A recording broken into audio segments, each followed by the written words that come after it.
இருக்குது பின்னாடி புத்தகத்தில் பாருங்கள். சிவஞான போது கடைசியாக ஒரு சிறப்பு பாயிரம் இருக்கும். எந்தை சனற்குமாரன் இயல்பா ஏத்தி தொலைவே அப்படின்னு ஒரு பாட்டு இருக்கா இல்லையா? கடைசியாக பாயிரம் இருக்கா இல்லையா? அது ஒரு பாயிரம், சிறப்பு பாயிரம்.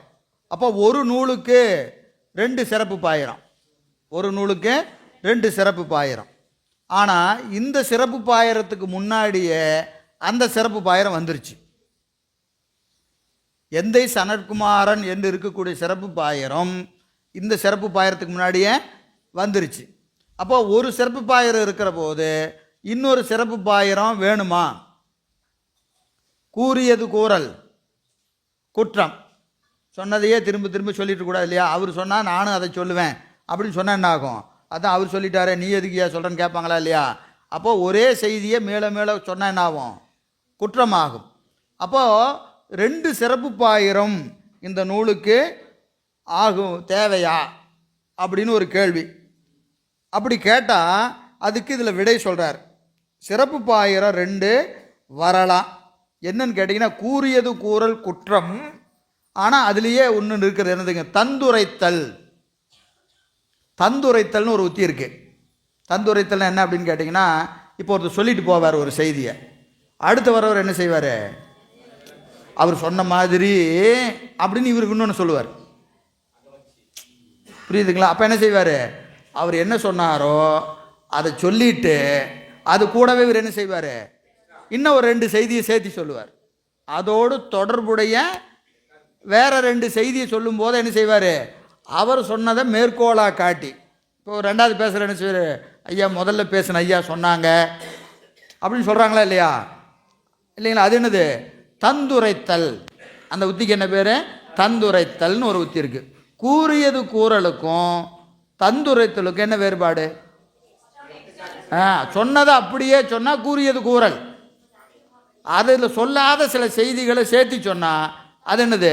தந்துரைத்தல் என்கின்ற உத்தி. தந்துரைத்தல் என்கின்ற உத்தி. எனவே இங்கே என்ன செய்கிறாருங்க? தந்துரைத்தல் என்கின்ற உத்தியில் இங்கே சொல்லுகிறார். காரணம், இந்த பின்னாடி இருக்கக்கூடிய பாயிரம் இருக்கு பாருங்க, எந்தை சனற்குமாரன் ஒரு பாயிரம் இருக்கு இல்லையா? பின்னாடி ஒன்று இருக்கு, அதை நம்ம கடைசியாக பார்ப்போம், சரிங்களா? அதில் இந்த நூலினுடைய பொது இயல்பு சிறப்பியல்புன்னு பிரித்து சொல்லலை. பொது இயல்பு சிறப்பியல்பு.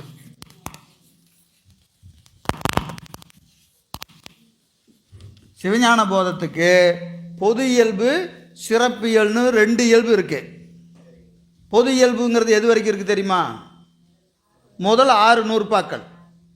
முதல் 6 நூற்பாக்கள் பொது இயல்பு, பின்னாடி இருக்கக்கூடிய 6 நூற்பாக்கள் சிறப்பு இயல்பு.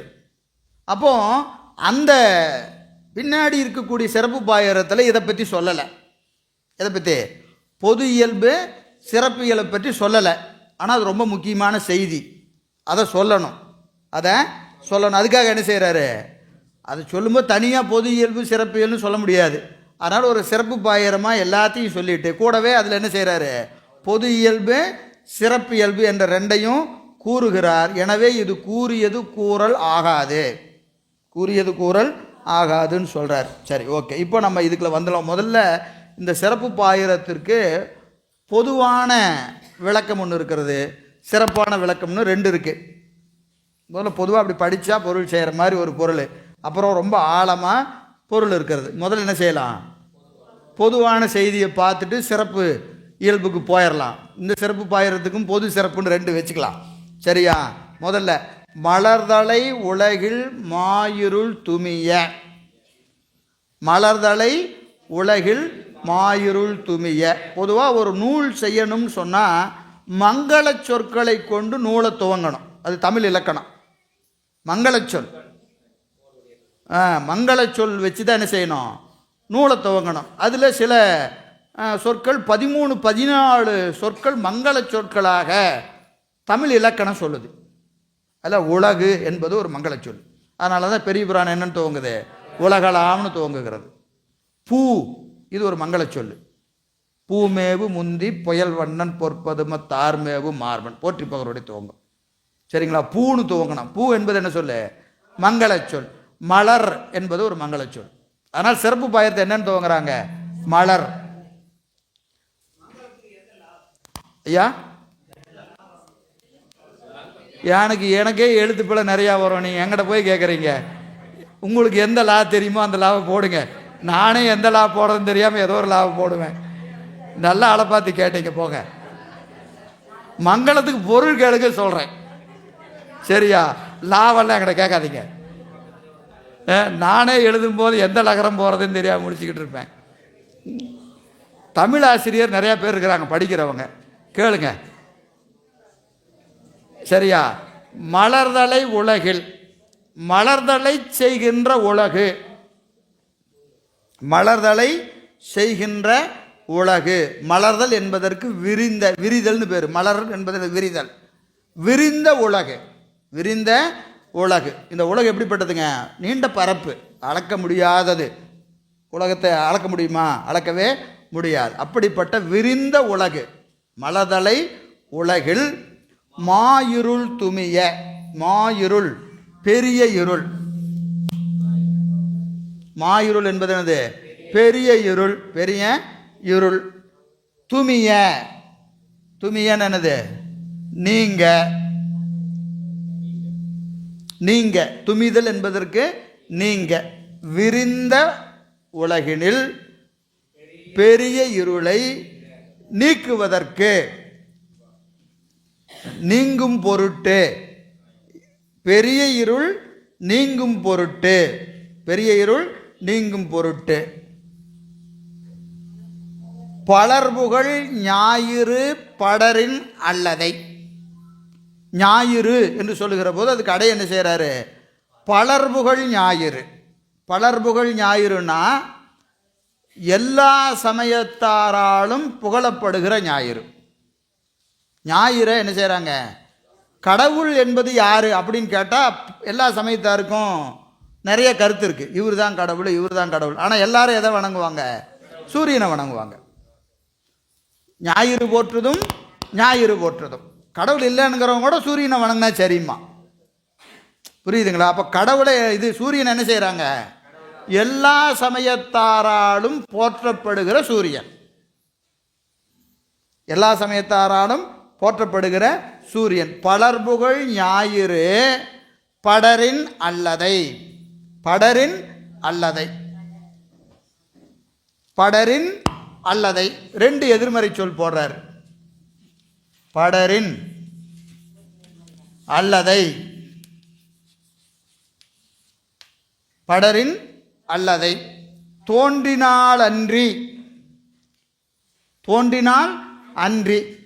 எல்லாராலும் புகழப்படக்கூடிய சூரியன் தோன்றினால் அன்றி. தோன்றினால்னு சொல்லாமல் என்ன செய்கிறாரு? தோன்றினால் அன்றி அப்படின்னு ரெண்டு எதிர்மறை. நம்ம பல தடவை சொல்லியிருக்கோம் இல்லைங்களா? ரெண்டு எதிர்மறை எதன் மீது வந்தது? உறுதியின் மேல் வந்தது. ரெண்டு எதிர்மறைகள் உறுதியின் மேல் வந்தது. வருகிறேன், வாராமல் இருக்க மாட்டேன். வருகிறேன் என்பதை விட வாராமல் இருக்க மாட்டேன் என்பது என்னது? உறுதியின் மேல் வந்தது, சரிங்களா? அதுபோல் இங்கே என்னது? சூரியன் தோன்றின்னு சொல்லாமல் சூரியன் தோன்றினால் அன்றி, சூரியன் தோன்றினால் அன்றி அப்படின்னு என்னது? அதை தவிர வேறு வழியே இல்லை. சூரியன் தோன்றினாதான், சூரியன் தோன்றினாதான். எனவே பழரின் அல்லதை காண்டல் செல்லா கண்போல், காணமாட்டாத கண்போல. இது ஓமை. இப்போ கண் காண வேண்டும், இதுதான் கருத்து. கண்ணு காண வேண்டும். கண் காண்பதற்கு சூரியன் தோன்ற வேண்டும். இதை தான் இப்போ சொல்லிட்டு வர்றார். கண் காண்பதற்கு சூரியன் தோன்ற வேண்டும். இந்த கருத்தை என்ன சொல்றாரு? மலர்தலை உலகில் மாயிருள் துமிய படர்புகழ் ஞாயிறு படரின் அல்லதை காண்டல் செல்லா கண்போல. எல்லாராலும் புகழப்படக்கூடிய சூரியன் தோன்றினால் அன்று விரிந்த உலகில கண் காணாது, கண் காணாது. அது போல, அது போல. அப்போ போலன்னு சொன்னது ஓமை. கண் போல, கண் போல. இப்போ ஓமை என்னாச்சு? கண்ணு தான் ஓமை. சரிங்களா? கண்ணு தான் ஓமை. இது கொஞ்சம் விரிவாக பின்னாடி பார்க்கணும். இங்கே நான் அதை தொட்டுட்டு போகிறேன். இது ஓமை சூரியன் போலன்னு வச்சுக்கணும். சூரியன் போல என்று மாற்றிக்கணும் இந்த ஓமையை. கண் போல என்பதற்கு பல எப்படி மாற்றணும்? சூரியன் போல. சூரியன் போல அப்படின்னு மாற்றணும். எப்படி மாற்றலாம்? கண் காண்பதற்கு சூரியன் வரவில்லை என்றால், சூரியன் வந்தாலன்றி கண் காணாது அதுபோலன்னு சொல்லாமல் என்ன சொல்லணும்? கண் காண்பதற்கு சூரியன் வந்தாலன்றி. புரியுதுங்களா? இப்போ ஓமை என்ன ஆயிடுச்சு? சூரியன் போலன்னு ஓமை சொல்லணும். பாட்டில் என்னென்ன இருக்கும்? கண் போலன்னு இருக்கும். இதெல்லாம் எதுக்குங்க? சூரியன் போலன்னு சொன்னா என்ன, கண் போலன்னு சொன்னா என்ன, எல்லாம் ஒன்று தானே அப்படின்னா அப்படி கிடையாது. சொல்ல வர கருத்து என்ன இங்கே? கருத்து என்ன? கண் போலன்னு சொன்னால், கண் என்பது ஆன்மாவின் அறிவுக்கு ஓமை. நான் பின்னாடி விரிக்கும் போது உங்களுக்கு தெரியும். கண் என்பது ஆன்மாவினுடைய அறிவுக்கு ஓமை. சூரியன் என்பது சிவஞான போதத்துக்கு ஓமை. சூரியன் சிவஞான போதத்துக்கு ஓமை. இப்போ எதுக்கு சிறப்பு பாயிரும்? சிவஞான போதத்துக்கு தான். ஆன்மாவை சொல்லவல்ல. அப்போ சிவஞான போதத்தின் சிறப்பை தான் இங்கே சொல்லணும். ஆன்மாவின் சிறப்பை சொல்கிறதுக்கு இந்த சிறப்பு பாயிரம் கிடையாது. சரிங்களா? சிறப்பு பாயிரம் எதுக்கு? சிவஞான போதத்துக்கு தான். அதனால் ஓமை எதை குறிக்குது? சிவஞான போதத்தை குறிக்கிறது. சரி, கொஞ்சம் விரிவாக நம்ம பின்னாடி திருப்பியும் ஒவ்வொரு சொல்ல விரித்து பார்க்க இருக்கிறோம். இன்றைக்கி உங்களுக்கு விடுற மாதிரி இல்லை. சரியா? எனவே கண் போல என்பதை என்ன செஞ்சுக்கணும்? சூரியன் போல. சூரியன் போல. அருந்துயர் குரம்பையின். அருந்துயர் குரம்பையின். அரும் துயர். துயர் என்ன துயர்? ரொம்ப கஷ்டம். ரொம்ப கஷ்டம். உடம்புல இருக்கிறது ரொம்ப கஷ்டம் இல்லைங்களா? எல்லா பிறப்பும் பிறந்திழைத்தேன் சொல்கிறாரா இல்லையா? ஐயோ நான் படாத பாடுபடுறேன் அப்படின்னு சொல்கிறோமா இல்லையா? இந்த உடம்பு துன்பத்திற்கு இடம். துன்பத்திற்கு இடம். அருந்துயர் குரம்பையின். குரம்பையின் குரம்பையினால். இந்த உடம்பினை கொண்டு துன்பத்திற்கு இடமாக இருக்கக்கூடிய இந்த உடம்பை கொண்டு ஆன்மா நாடி. ஆன்மாவை நாடி. நாடின்னு என்னது? அறிந்து. ஆன்மா என்பது பொது பெயர். என்னது? பரமான்மாவை நாடி, சீவான்மாவை நாடி. இந்த உடம்பை வச்சுக்கிட்டு தான் கடவுள் யாருன்னு அறியணும். இந்த உடம்பை வச்சுக்கிட்டு தான் நான் யாருன்னு அறியணும். என்ன அறியணும்னா எனக்கு என்ன வேணும்? உடம்பு வேணும். இந்த உடம்பை வைத்து ஆராய்ச்சி பண்ணினாதான் நான் யாரு. நான் தத்துவ ஞானம் பூரா என்ன சொல்லுது? நான் யாருன்னு ஆராய்ச்சி பண்ணியா? இந்த கை நானா, கண்ணு நானா, காலு நானா, உடம்பு நானா, இது நீ இல்லை இது நீ இல்லை ஆராய்ச்சி பண்ணி உள்ளே போய் பாரு. உள்ளே போய் பார்த்தீங்கன்னா நான் யாருன்னு தெரியும். நான் யாருன்னு தெரியும். அப்போ ஆராய்ச்சி எங்கேருந்து தொடங்குது? உடம்பை வைத்து தான் ஆராய்ச்சி துவங்குகிறது. உடம்பை வைத்து கொண்டு தான் யார் அறிய முடியும்? நம்மை அறிய முடியும், இறைவனை அறிய முடியும். அப்போது இறைவனை அறிவதற்கும் ஆன்மாவை அறிவதற்கும் ஆராய்ச்சி எதை கொண்டு? அருந்துயர் குரம்பையில் ஆன்மா நாடி. அருந்துரை குரம்பையினாலே பரமான்மாவை நாடி, அருந்துரை குரமையினாலே சிவான்மாவை நாடி. அருந்துயர் குரமையில் ஆன்மா நாடி. சரி, அப்படி ஆராய்ந்து பொதுவாக அறிந்து, பொதுவாக அறிந்து ஆன்மாவை நாடுறது ரெண்டு. பொதுவாக அறிவது, சிறப்பாக அறிவது. இறைவனை அறிவது, பொதுவாக அறிவது, சிறப்பாக அறிவது. எல்லாத்தையும் பொதுவாகவும் அறியணும், சிறப்பாகவும் அறியணும். அப்போது அந்த ஆன்மா நாடி கண்ணுருள் தீர்ந்து, அந்த ஆராய்ச்சியின் கண்ணு என்ன ஆகும்? கண் இருள் தீர்ந்து. கண் இருள் என்பது என்னது? கண்ணி அறியப்படுகிற இருள். கண்ணிருள் என்பதற்கு கண்ணி அறிதல்.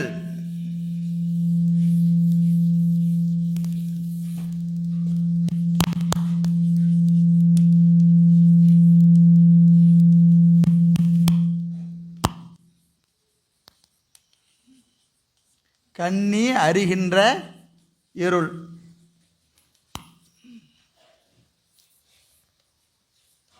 கண்ணி அறிதல் என்பது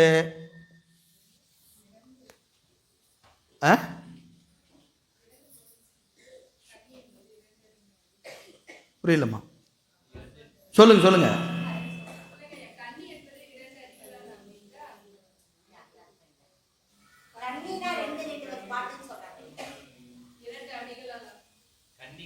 கண்ணி அந்த கண்ணி வேற, கண்ணு கண்ணு பார்வை. இங்கே கண் என்பது பொதுவாக ரெண்டு கண். ஒன்று நமக்கு இருக்கிற கண்ணு, இன்னொன்று என்னது? கண்ணி அறிகின்ற. கண்ணி அறிகின்ற என்னது? கண்ணி அறிதல்னு என்னது? அனுமான அளவை. இந்த இடத்துல அனுமானம். இந்த இருளை, இங்கே இருள் எது? ஆணவ மலம். ஆணவம். இந்த ஆணவ மலத்தை என்ன செய்ய முடியாது? நேராக அறிய முடியாது. அனுமானத்தால் அறியலாம். அனுமானத்தால் அறியலாம். அனுமானம் எப்படி அறியலாம்? இதெல்லாம் இருந்ததுன்னா இது நடக்கும். இப்போ மலை மேலே புகை தெரியுது, மலை மேலே புகை தெரிகிறது. நாம் என்ன செய்கிறோம்? நெருப்பு இருக்கிறது, மலை மேல் நெருப்பு இருக்கிறது. பார்த்தது எது? புகை. சரிங்களா? எங்கெங்கு புகை உண்டோ அங்கங்கு நெருப்பு உண்டு, அடுக்களை போல. சரியா?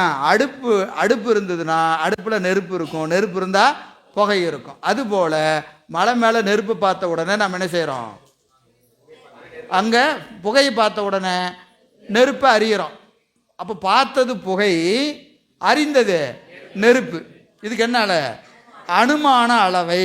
அனுமான அளவை, கருதல் அளவை. கருதல் அளவை. அதுபோல ஆணவ மலம். ஆணவ மலத்தை நேராக நீங்கள் அறிய முடியாது. 3 அளவு இருக்குது, 10 அளவு இருக்குது. வச்சுக்கிட்டே போனால் 10. மொத்தமாக சொன்னீங்கன்னா 3 சொல்லலாம். 10 சுருக்குனீங்கன்னா எத்தனை? 3. என்னென்ன அளவை? காண்டல் அளவை, கருதல் அளவை, உரை அளவை. காண்டல், கருதல், உரை. காண்டல் அளவை. காண்டல் அளவை என்னது?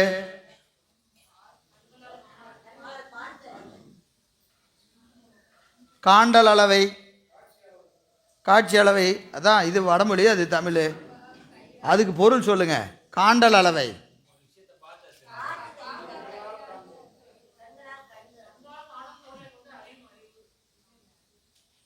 நீங்கள் சொல்கிறது ஒரு வகையில் சரி, ஆனால் அது சரியான டெஃபினேஷன் கிடையாது. பொறிகளால் அறிகிற அறிவு. பொறிகள், 5 பொறிகள் வழியாக நீங்கள் அறிஞ்சிங்கன்னா என்னது? காண்டல் அளவை. காண்டல் அளவை. இப்போ நீங்கள் கேட்டுக்கிட்டு இருக்கிறீங்களா இல்லையா? இது என்ன அளவை? காண்டல் அளவை தான். ஏன்? காது வழியாக நீங்கள் கேட்குறீங்க. இப்போ நல்லா வேக்காடாக இருக்கியா, ஃபேனை போடுன்னு சொல்கிறீங்க. இப்போ வேக்காடாக இருக்குன்னு அறியறீங்களா இல்லையா? அது எதை கொண்டு அறியறீங்க? தோல். தோல் தோல்ங்கிற பொறியை வைத்து கொண்டு பரிசத்தை அறியறீங்களா இல்லையா? இது என்ன அளவை? காண்டல் அளவே தான். நம்ம கண்ணால் பார்த்தா தான் காண்டல் அளவு கிடையாது. 5 பொறிகளின் வாயிலாக அறிகிற அறிவு. ஞானேந்திரியம் 5 அறிஞ்சாவே அது என்னது? காண்டல் அளவை தான். காண்டல் அளவை தான். எல்லாத்தையும் காண்டல் அளவையால் அறிய முடியாது. எல்லாத்தையும் காண்டல் அளவையால் அறிய முடியுமா? அறிய முடியாது. அப்போது அடுத்தது கருதல் அளவை. 3வது உரை அளவை. இப்போ காண்டல் அளவையால் எல்லாத்தையும் அறிய முடியாது. உரை அளவை எல்லாராலும் ஏற்றுக்க மாட்டாங்க. உரை அளவை எல்லாம் ஏற்றுக்குவாங்களா? எல்லாரும் ஏற்றுக்குவாங்களா? சிவபெருமானே உலகத்திற்கு முழுமுதற் கடவுள். சிவபெருமான் உலகத்திற்கு முழு முதல் கடவுள். யார் சொல்கிறா? நாம் சொல்கிறோம். சரியா? ஒரு வேறு மதத்திட்ட போய் நீங்கள் இதை சொல்கிறீங்க, அவன் ஏற்றுக்குவானா? அவன் என்ன கேட்பான்? எப்படி சொல்கிற, எப்படி சொல்கிறேன்னு கேட்பான். நீங்கள் என்ன சொல்லுவீங்க? எங்கள் தேவாரத்தில் சொல்லியிருக்கு, சைவ சித்தாந்தத்தில் சொல்லியிருக்கு அப்படின்னு சொன்னீங்கன்னா அதெல்லாம் நான் ஏற்றுக்க மாட்டேயா. அப்போ நம்ம உரை அளவையை அவன் ஏற்றுக்க மாட்டான். அவன் சொல்லுவான், எங்கள் நூலில் இவர் தான் கடவுள்னு சொல்லியிருக்கு, நீ ஏற்றுக்குவியான்னு கேட்பான். அதை நம்ம ஏற்றுக்குவோமா? அப்போ உரை அளவை எல்லாராலும் ஏற்றுக்கொள்ள முடியாது. காண்டல் அளவைய எல்லாத்தையும் காட்ட முடியாது. புரியுதுங்களா? எல்லாத்தையும் காட்ட முடியாதது எதில்? காண்டல் அளவையில். இப்போ பதி பசு பாசம், பதி பசு பாசத்தை காண்டல் அளவையில் காட்ட முடியுமா? காட்ட முடியுமா? ஏதாவது ஒன்று. அப்போ அது இல்லைன்னு அர்த்தமா? இருக்குது. அப்போ காண்டல் அளவைய இதுக்கு ஆகாது. சரி, அடுத்து நாம் என்ன செய்யலாம்? உரை அளவைக்கு வரலாம். உரை அளவைக்கு வரலாமா இல்லையா? உரை அளவையில் இருக்கா இல்லையா? இருக்கு. எல்லாரும் ஏற்றுக்குவாங்களா? ஏற்றுக்க மாட்டாங்க. அப்போ அதுவும் முடியாது. இப்போ பதிபசு பாசத்தை நிறுவனம்னா எதை கொண்டு நிறுவனம்? கருதல் அளவை வச்சு தான் நிறுவனம். அனுமான பிரமாணம், அனுமானத்தை வச்சு தான் நீங்கள் என்ன செய்யணும்? நம்ம கொள்கையை நிறுவனம். இப்போ முதல் நூற்பாவே அனுமான பிரமாணம் தான். சிவஞான போதத்தில் முதல் நூற்பா என்னது? அது அனுமான பிரமாணம். அது ஆகம பிரமாணம். நமக்கு அது ஆகம பிரமாணம். ஏனையோருக்கு அது என்ன பிரமாணம்? அனுமான பிரமாணம். சரிங்களா? சரி, இப்போ இந்த ஆணவ மலம் என்கின்ற ஆணவ மலம் நீங்கள் எப்படி அறியலாம்? அனுமானத்தால் தான் அறியலாம். ஆமாம், என் அறிவு ஆணவ மலத்தினால் மறைக்கப்பட்டிருக்கிறது அப்படின்னு அறியணும்னா உங்களுக்கு காட்டவும் முடியாது. உரை அளவையில் இருந்தாலும் என்ன செய்ய முடியாது. என்னதான் படித்தாலும், எத்தனை தடவை நம்ம படிச்சிருக்கிறோம், ஆணவமோட எல்லா ஆன்மாக்களுடைய அறிவையும் ஆணவம் மறைக்கிறது. படிச்சோமா இல்லையா? படித்தோம், படிக்கின்றோம், இன்னும் படிப்போம். ஆனால் ஏற்றுக்க முடியுதா? நம்மளால் ஏற்றுக்க முடியுதா? இல்லையா? நம்ம போய் யார்கிட்ட போய் சொல்கிறது இல்லைங்களா? அப்போ உரையளவையில் இருந்தாலும் அறிவுக்கு விளங்காது. அப்போ எப்படி செய்யணும்? அனுமான அளவையில் அறியலாம். எப்போ அறியலாம்? எத்தனை தடவை கேட்டாலும் புரிய மாட்டேங்குதுங்க. எத்தனை தடவை கேட்டாலும் புரிய மாட்டேங்குது. என்னமோ எனக்கு இன்ட்ரெஸ்டே வரமாட்டேங்குது. படிக்கிறதுக்கு என்ன வரல? இன்ட்ரெஸ்டே வரல. படித்தாலும் புரியல. அப்போ அறிவு உங்களுக்கு கம்மிங்க அப்படி சொல்லலாமா? அப்படியெல்லாம் இல்லைங்க. மற்றதெல்லாம் நல்லா புரியுது. எதெல்லாம் தேவையில்லையோ அதெல்லாம் நல்லா புரியுது. எது தேவையோ அது புரியல. இப்போ இதுக்கு என்ன காரணம்? என்ன ஒரு காரணமும் இல்லை. அறிவை ஆணவ மலம் மறைத்திருக்கிறது. அறிவை ஆணவ மலம் மறைச்சிருந்தாதான் நித்தத்தை அனித்தம் என்றும் அனித்தத்தை நித்தம் என்றும் அறியும். நல்லதுன்னு சொல்லி நம்மளால் ஏற்றுக்க முடியல, தீயது என்று சொன்னாலும் விட முடியலன்னா அறிவை ஆணவ மலம் மறைத்திருக்கிறது. இது என்ன அளவை? கருதல் அளவை. இப்போ நமக்கு இருக்கா இல்லையான்னு தெரியாது, காட்டவெல்லாம் முடியாது. எப்போ நல்லதெல்லாம் உனக்கு பிடிக்குதா? கொஞ்சம் அப்படிதான் இருக்குதுங்க. அப்போனா இருக்கு. அப்போனா என்ன இருக்கு? அறிவை ஆணவ மலம் மறைத்திருக்கு. அப்போ அதான் இங்கே சொல்றாரு, என்னது? கண்ணி அறிகின்ற இருள், அனுமான அளவையால் அறியப்படுகிற ஆணவ மலம். அனுமான அளவையால் அறியப்படுகிற ஆணவ மலம். சரி, டீ சாப்பிடுங்க. சாப்பிட்டுட்டு அறியாமை நீக்கிறதுக்கு முயற்சி பண்ணுவோம். ஆணவ மலம், ஆணவ மலத்தின்கண் நீங்கி அருந்துயர் குரம்பையில் ஆன்மா நாடி கண்ணிருள் தீர்ந்து உடம்பின் கொண்டு பரமான்மா சீவான்மா என்று சொல்லக்கூடிய இரண்டினுடைய பொது இயல்பை அறிந்து கண்ணீரிப்படுகிற ஆணவ மலத்தின் கண் இருந்து நீங்கி. எது நீங்கணும்? எது நீங்கணும்? ஆணவ மலத்திலிருந்து ஆன்மா நீங்கி, ஆணவ மலத்திலிருந்து ஆன்மா நீங்கி ஈண்டிய பெரும்பெயர் கடவுளில் கண்டு. பெரும்பெயர் கடவுள், ஈண்டிய பெரும்பெயர் கடவுள். பெரும்பெயர் சவுண்ட் கம்மியாக வைங்க. பெரும்பெயர் கடவுள்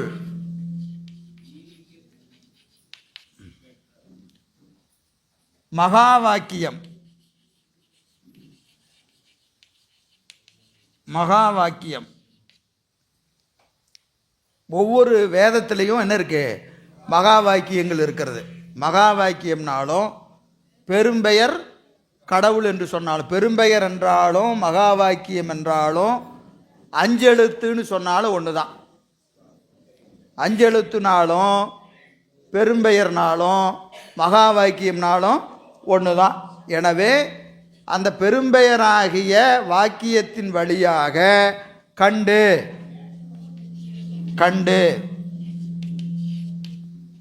பரமான்மா சீவான்மா என்ற இரண்டின் சிறப்பு இயல்புகளை அறிந்தேன். ஏற்கனவே பரமான்மா சீவான்மா பார்த்தோமா இல்லையா? எங்கே பார்த்தோம்?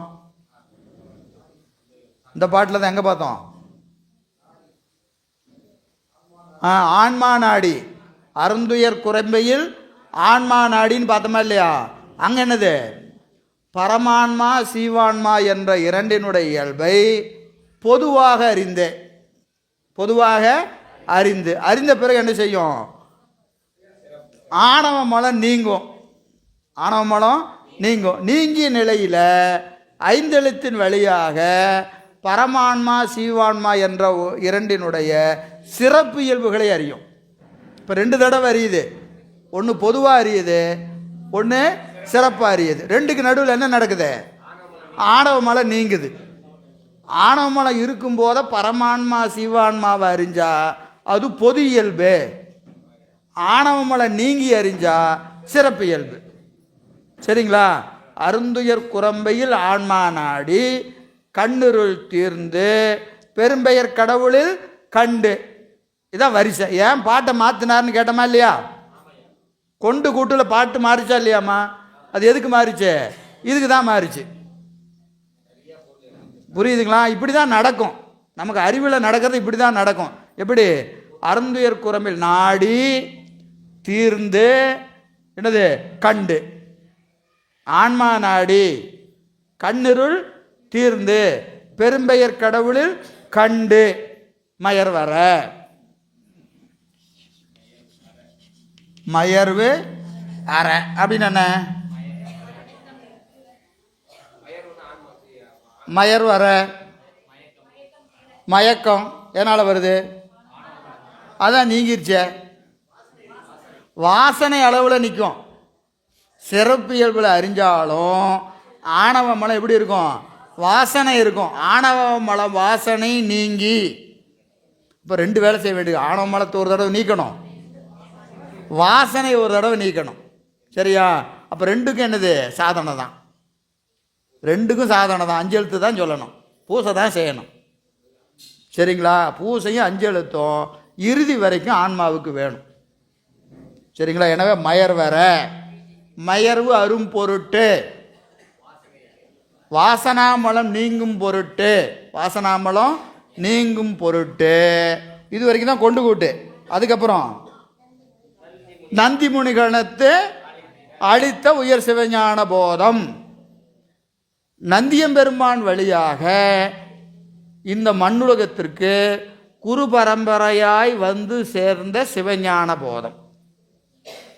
சிவஞான போதம் எதுக்கு கொடுத்துருக்கிறாரு அப்படின்னா, அருந்துரை குரம்பியில் ஆன்மா நாடி கண்ணுருள் தீர்ந்து பெரும்பெயர் கடவுள் கண்டு மயர்வர அளித்த சிவஞான போதம்.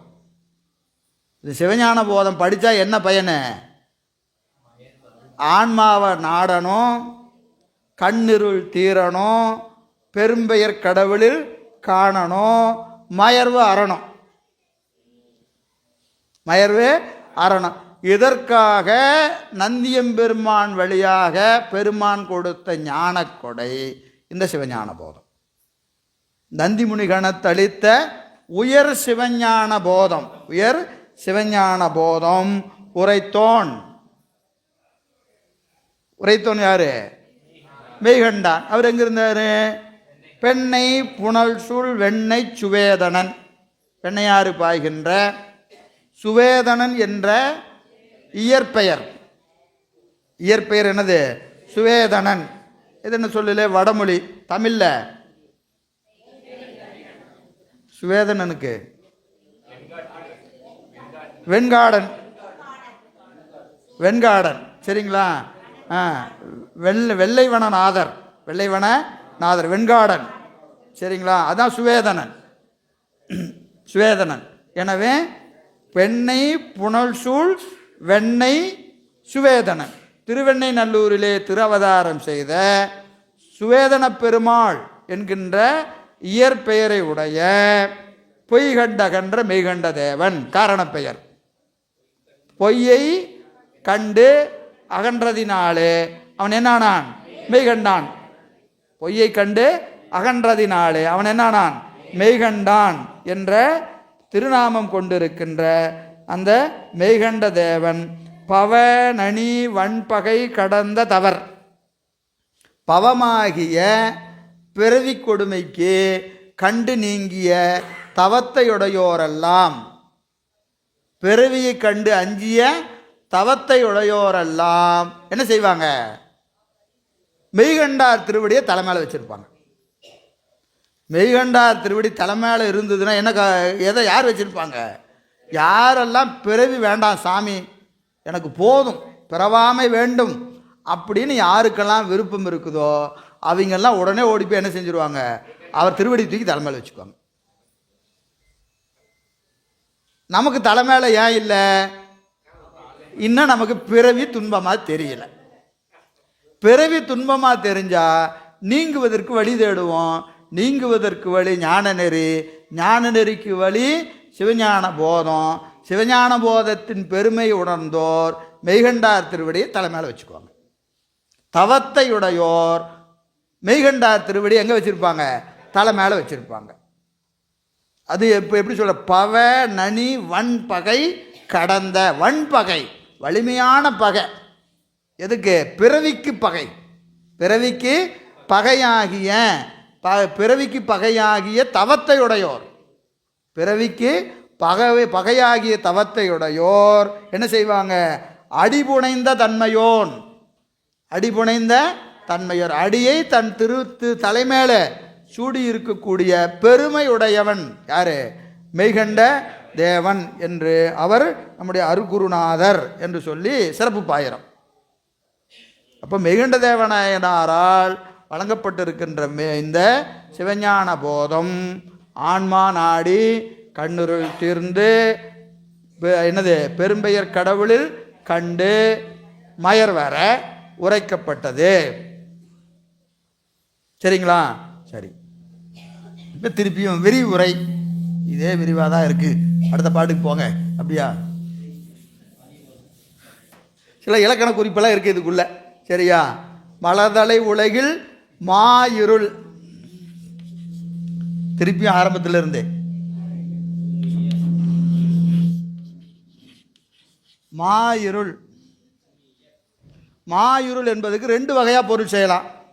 ஒன்று பெரிய இருள், பெரிய இருள். இன்னொன்று மாய்கின்ற இருள்.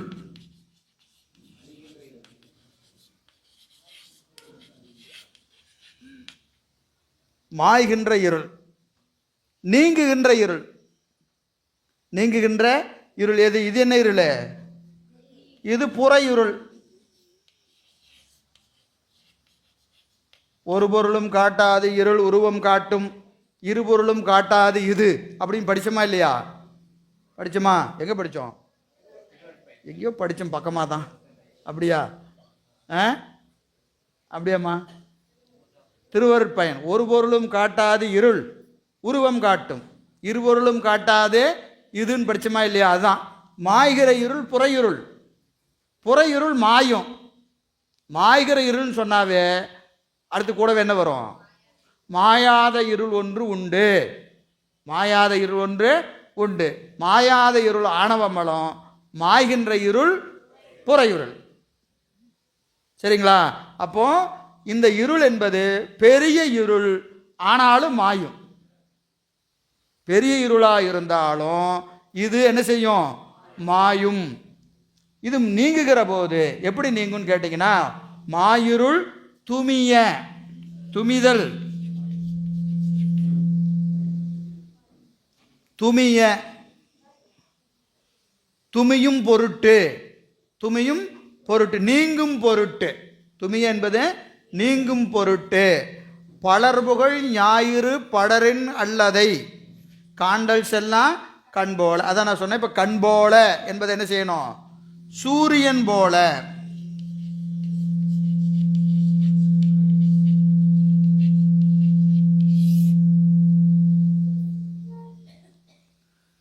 பெரிய மாய்கின்ற புறையுருள் நீங்குவதற்காக தோன்றுகின்ற சூரியன் போல. சூரியன் போல. இப்போ சூரியன் சொன்னால் இதுக்கு 12 சூரியன் இருக்கிறதா நூல்களில் சொல்கிறாங்க. சூரியன் எத்தனை சொல்கிறாங்க? 12 சூரியன் இருப்பதாக நம்முடைய நூல்களில் சொல்லுகிறார்கள். அதுபோல இங்கே எத்தனை சூரியன் இருக்கு? 12 நூற்பா இருக்கு. ஒவ்வொரு நூற்பாவும் ஒரு சூரியன் போல. ஒவ்வொரு நூற்பாவும் ஒரு சூரியன் போல. அதுபோல இங்கே இந்த மாயிருள் துமிவதற்கு எழுகின்ற சூரியன் போலன்னு சொல்றாரா இல்லையா? அப்போ சூரியன் வந்தாதான் இருள் நீங்குமா? இப்போ லைட்டை போட்டு வச்சிருக்கிறோமே, முழுமையா நீங்காது. ஏனைய இருளை, ஏனைய கருவிகள் எல்லாம் ஏகதேசமாக இருளை நீக்கும். ஏகதேசமாக நீக்கும். எப்படி? ஒரு விளக்கு பற்ற வச்சிங்கன்னா இந்த இடத்துக்கு மட்டும் வெளிச்சம் வரும். ஒரு டியூப்லைட் போட்டால் இன்னும் கொஞ்சம் சேர்த்தி, ஒரு 1000 வாட்ஸ் பல்பு போட்டோம்னா இன்னும் கொஞ்சம் சேர்த்தி. ஆனால் என்ன பண்ணாலும் மொத்த இருளும் நீங்காது. அப்போ ஒவ்வொரு ஒளிப்பொருளும் இந்த இருளை எப்படி நீக்கும்? ஏகதேசமாக நீக்கும். ஏகதேசமாக நீக்கும். ஆனால் சூரியன் எப்படி நீக்கும்? முழுமையாக நீக்கும். அதுபோல ஏனைய நூல்கள் அறியாமையை ஏகதேசமாக நீக்கும். ஏனைய நூல், மற்ற நூல்கள் எல்லாம், மற்ற சமயத்தார் சொல்லக்கூடிய நூல்கள் எல்லாம் அறிவை விளக்குமான்னு கேட்டால் விளக்கும். ஆனால் எவ்வளோ விளக்கும்? கொஞ்சம் கொஞ்சமாக விளக்கும், முழுமையாக நீக்காது. இப்போ முழுமையாக அறிவு விளங்கணும்னு சொன்னால் எது வரணும்? சிவஞான போதமாகிய சூரியன் தோன்றினால் அன்றி ஆணவமாகிய இருள் முழுமையாக நீங்காது. முழுமையாக நீங்காது. அப்போ அறியாமல் நீங்கணும்னா சிவஞான போதம் கண்டிப்பாக விளங்கணும். சிவஞான போதம் விளங்கணும். எனவே இது என்னதுங்க? ஏனைய ஒளிகளெல்லாம் ஏகதேசமாக நீக்குவது போல இங்கே இந்த சூரியன் நமக்கு எது? சிவஞான போதம். இந்த சூரியனது தோற்றம் 2 பயன் தருகிறது. சூரியனது தோற்றம் 2 பயன். ஒன்று இருள் நீக்கம்,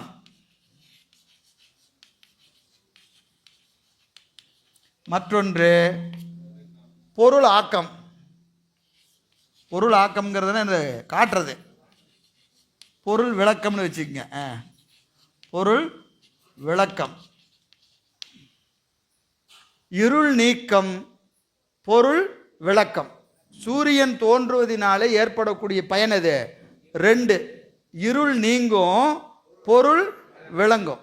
பொருள் விளங்கும். கண்ணுக்கு தெரிப்படுதா இல்லையா? நமக்கு பொண்ணுக்கு தெரியுதா இல்லைங்களா? அப்போ பொருளை காட்டுவது ஒன்று, இருளை நீக்குவது ஒன்று. 2 பயன் எதில் வரும்? சூரியனது தோற்றத்தினாலே நமக்கு விளைகிற பயன்.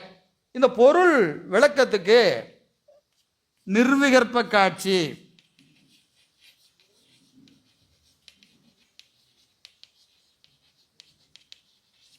ரெண்டு சவிகற்ப காட்சி.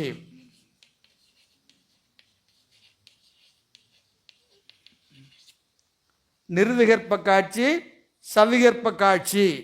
இந்த 2 என்னது? பொருள் விளக்கம். ஒரு பொருள் விளங்கணும்னா இந்த 2 காட்சி நிகழணும். நிர்விகற்ப காட்சி, சவிகற்ப காட்சி. நிர்விகற்ப காட்சின்னா என்னது? வேறுபாடு இல்லாதது.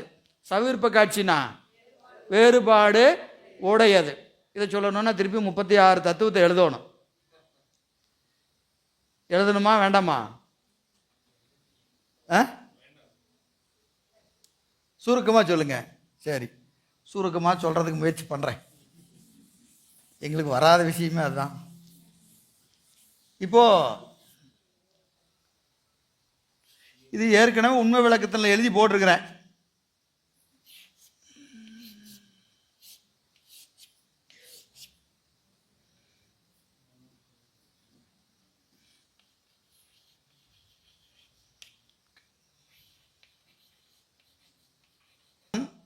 ஞானேந்திரியம் 5: செவி, தோல், கண், நாக்கு, மூக்கு. இல்லையா? இங்கே பார்த்த மாதிரி இருக்கா? இருக்கு. ரைட்டு. செவி, செவி எதை அறியும்? ஓசையே அறியும். எதை பற்றுக்கோடாக கொண்டு? ஆகாயத்தை பற்றுக்கோடாக கொண்டு ஓசையை அறியும். தோல் எதை அறியும்? காற்றை பற்றுக்கோடாக கொண்டு பரிசத்தை அறியும். கண்ணு நெருப்பை பற்றுக்கோடாக கொண்டு உருவத்தை அறியும். உருவத்தை அறியும். நாக்கு நீரை இடமாக கொண்டு சுவையை அறியும். மூக்கு மண்ணை பற்றுக்கோடாக கொண்டு நாற்றத்தை அறியும். சரியா? இப்போ மனம்ங்கிற இந்த கருவி செவியை செலுத்தி ஆகாயத்தின் குணமாகிய ஓசையை அறியும். சரியா? மனம் என்பது தோலை செலுத்தி காற்றின் குணமாகிய பரிசத்தை அறியும். பரிசம்,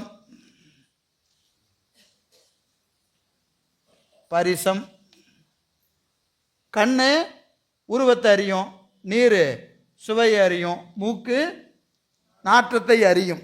இப்போ செவி ஒரு ஓசையை பற்றுகிற போது, செவி ஒரு ஓசையை பற்றுகிற போது இது இன்ன ஓசை என்று அறியாது. காதில் ஒரு சப்தம் வந்து விழுது. விழுகிற போது இந்த காதுக்கு இது என்ன ஓசைன்னு தெரியாது. புரியுதுங்களா? ஓசை ஒரு ஓசைன்னு மட்டும்தான் தெரியும். இது இன்ன ஓசை என்று தெரியாது. தெரியுமா தெரியாதா? தெரியாது. சரியா? ஆனால் கேட்கும் போதே நமக்கு தெரியுதா இல்லையா? இப்போ நான் பேசுகிறது உடனே உங்களுக்கு கேட்குதா? டைம் டிலே ஏதாவது இருக்கா? பேசுனதுக்கப்புறம் காது வழியாக போய் ஒரு ப்ராசஸ்லாம் பண்ணி இதான் சொல்லிட்டு இருப்பாராட்டுருக்குது அப்படின்னு ஆடியோ வீடியோவுக்கும் சிங்கர்னைஸ் ஆகலன்னு என்ன ஆகும்? இல்லையா? சில நேரத்தில் டிவிலெலாம் வரும், பார்த்துருக்கீங்களா இல்லையா? அவர் பேசி போயிட்டுருப்பார், அப்புறமா 2 நிமிஷம் கழித்து ஆடியோ வரும், சிங்கர்னைஸ் ஆகாது. அந்த மாதிரி இருந்தால் என்ன வருது? இப்போ காதில் கேட்ட உடனே நமக்கு புரியுதா இல்லையா? ஏன்னா வேகமாக நடக்குது. வேகமாக நடக்கிறதுனால கேட்ட உடனே புரிகிற மாதிரி இருக்கு. ஆனால் காது பற்றுகிற போது இது இன்ன ஓசை என்று அறியாது. மூக்கு நுகர்கிற போது இன்ன வாசம் என்று அறியாது. நாக்கு சுவைக்கிற போது இன்ன சுவை என்று அறியாது. இது நேராக ஒரு சுவை, அப்பா ஏதோ ஒரு சுவை வந்திருக்குது புடி அப்படின்னு எடுத்து கொடுத்துரும். மனசுக்கிட்ட கொடுக்கும். மனசுக்கிட்ட கொடுக்கும். மனம் என்ன செய்யும்? ஆங்காரத்திட்ட கொடுக்கும். ஆங்காரம் புத்திகிட்ட கொடுக்கும். புத்தி தான் என்ன செய்யும்? மனம் போய் பற்றும். ஆங்காரம் துணிந்து எழும். புத்தி என்ன செய்யும்? நிச்சயிக்கும். புத்தி நிச்சயிக்கும். நிச்சயிக்கணும்னா என்ன இருக்கணும்? ஏற்கனவே அதுக்கு அனுபவம் இருக்கணும். ஏற்கனவே அதற்கு அனுபவம் இருக்கும். உள்ள என்ன இருக்கும்? நிறைய இன்ஃபர்மேஷன் டேட்டா பேஸ் உள்ள இருக்கு. அதோட என்ன பண்ணும்? வந்த செய்தியை கம்பேர் பண்ணி பார்த்துட்டு இது இன்ன ஓசை, இன்ன ஓசை, இன்ன சுவை, இன்ன நாற்றம் என்று எது நிச்சயிக்கும்? எது நிச்சயிக்கும்? புத்தி நிச்சயிக்கும். இப்போ புத்திக்கு முன்னாடி வரைக்கும் இந்த ப்ராசஸ் இருக்கு பாருங்க. இது நிர்விகற்ப காட்சி.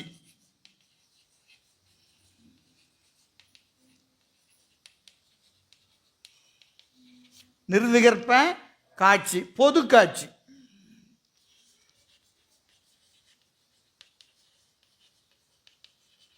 பொது காட்சி. இதுக்கப்புறம் சவிகற்ப காட்சி.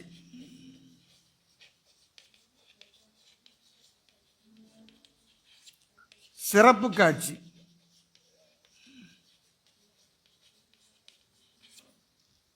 சிறப்பு காட்சி. புத்தி நிச்சயத்த உடனேயே அது இன்ன விடயம், இது இனிப்பு, இது கசப்பு, இது சினிமா பாட்டு, இது தேவார பாட்டு,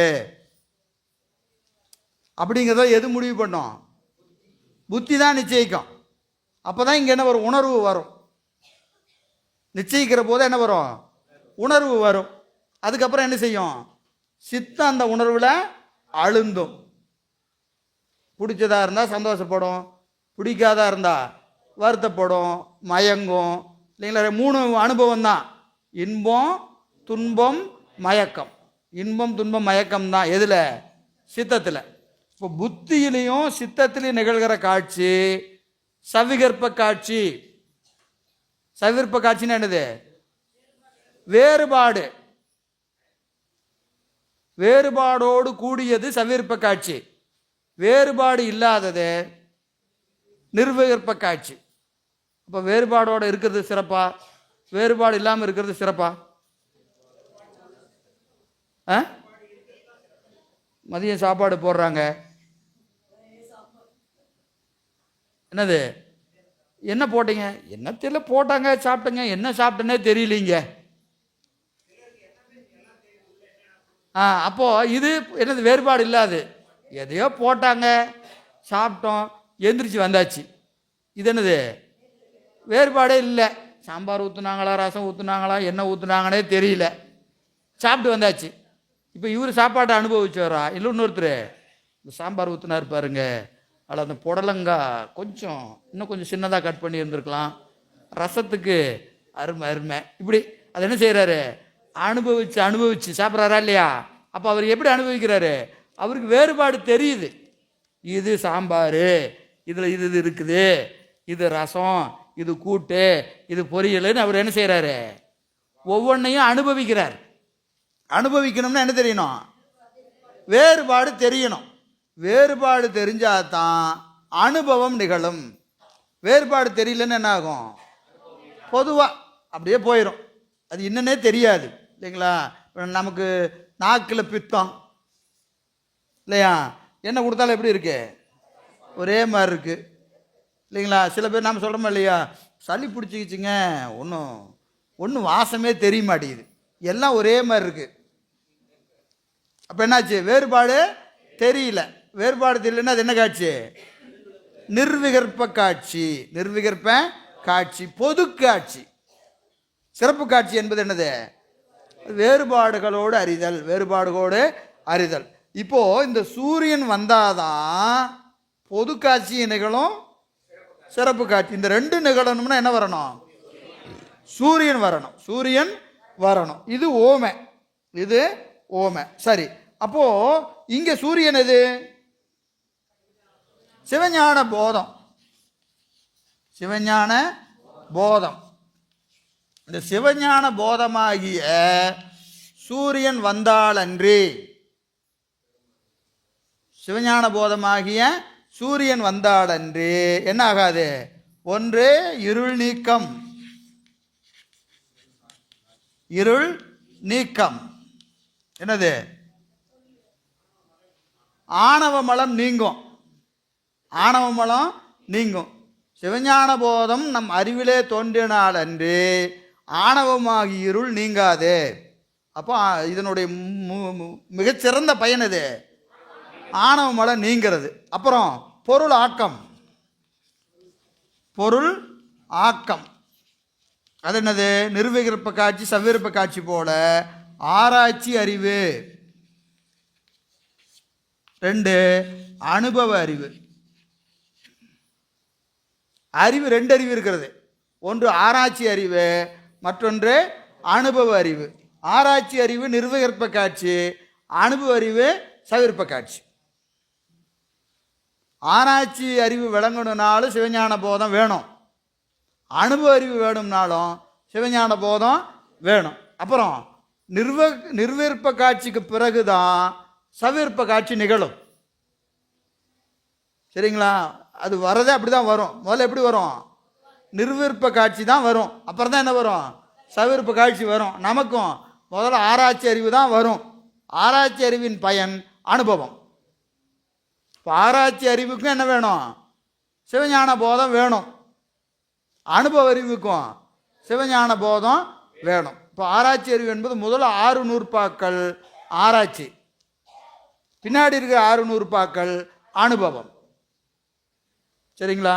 அப்போ உங்களோட எல்லா ஆராய்ச்சி அதோட நிறுத்திக்கணும், 6ஓட நிறுத்திக்கணும். அதுக்கு மேலே சந்தேகம் வரக்கூடாது. 6க்கு மேலே என்ன வரக்கூடாது? சந்தேகம் வரக்கூடாது. சிவபெருமான் தான் முழுமுதற் கடவுளா? ஆணவ மனம் எல்லாருக்கும் இருக்குதா? எனக்கு இருக்குதா? இப்படிலாம் சந்தேகம் எப்போ வரக்கூடாது? 7க்கு வந்துட்டா வரக்கூடாது. 6 வரைக்கும் வரலாம். என்ன சந்தேகம் இருந்தாலும் 6 வரைக்கும் கேட்கலாம். ஏன்னா அங்கே ஆராய்ச்சி தான். ஆராய்ச்சி. நீங்கள் எதை வேணாலும் கேள்வி கேட்கலாம். எல்லாத்துக்கும் அனுமதி உண்டு. எல்லாத்துக்கும் அனுமதி உண்டு. சிவஞான போதம் படிக்கிற போது எல்லா கேள்விகளுக்கும் அனுமதி உண்டு. நூல் சார்ந்து அடிக்கடி சொல்கிறதான். ஆமாம், விளக்கு 3 திரி போகிறதா 2 திரி போகிறதெல்லாம் கேட்கக்கூடாது. நீங்கள் தானே சொன்னீங்க, சந்தேகம் கேட்டீங்க. விளக்க வடக்க பார்த்து வைக்கிறதா தெற்க பார்த்து வைக்கிறதா, 3 திரியா 2 திரியா? எங்கள் ஊரில் தேங்காயில் போடுறாங்க, பூசணிக்காயில் போடுறாங்க. இந்த கேள்வியெல்லாம் கேட்கக்கூடாது. சிவஞான போதத்தில் எந்த சந்தேகம் வேணாலும் கேட்கலாம். சரியா? 6 வரைக்கும். 6க்கு மேலே அந்த கேள்வியும் கேட்கக்கூடாது. 6 வரைக்கும் கேள்வி கேட்கலாம். பாடம் புரியலன்னா கேள்வி கேட்கலாம். புரியுதுங்களா? என்ன கேள்வி கேட்கக்கூடாது? உண்டா இல்லையா அப்படிங்கிற கேள்வியெல்லாம் கேட்கக்கூடாது. ஏன்னா அதெல்லாம் எப்போ முடிஞ்சிருது? 6 வரைக்கும் அத்தனையும் ஆராய்ச்சி பண்ணுறாரு. ஆராய்ச்சி பண்ணி தெளிந்தால் தான் 7, 8 எல்லாம். சரிங்களா? எனவே இது சிவஞான போதத்தினுடைய பயன். சூரியனுடைய பயன் போல இங்கே சிவஞான போதத்தின் பயன் ஆராய்ச்சி அறிவும் அனுபவ அறிவும் இருளுடனுடைய நீக்கமும். எனவே இது வருது, இப்படி வருது. இது அப்புறம் அந்த வரிசை நான் சொன்னது தான். என்ன வரிசை? எப்படி வருகிறதுன்னு சொன்னால், படரின் அல்லதை, படரின் அல்லதை, அல்லதை காண்டல் செல்லா கண்போல அருந்துருக்குறமில் ஆன்மா நாடி கண்ணிருள் தீர்ந்து.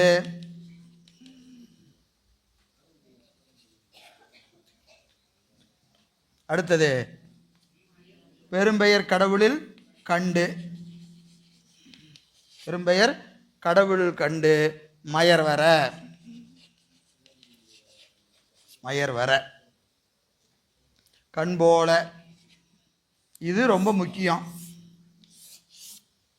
நாடி தீர்ந்து கண்டு மயர் வர, நாடி தீர்ந்து கண்டு மயர் வர.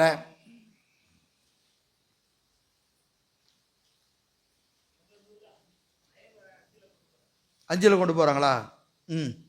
முன்னாடி என்ன கண் போல வச்சுட்டாங்களா? கண் போல.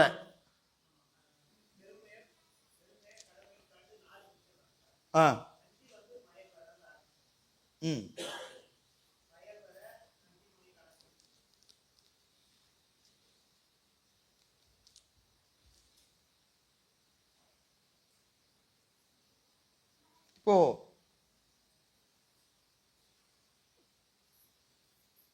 பெரும்பெயர் கடவுள், பெரும்பெயர் கடவுள் மகா வாக்கியம்னு சொல்லுவோம். மகா வாக்கியம்னு சொல்லுவோம்.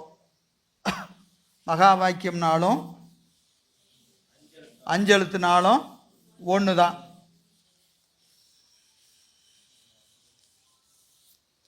சிவாய நம,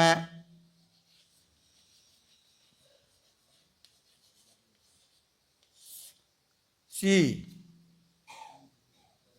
சிவம், வா திருவருள், யா உயிர், திரோதானம், ஆணவமலம்.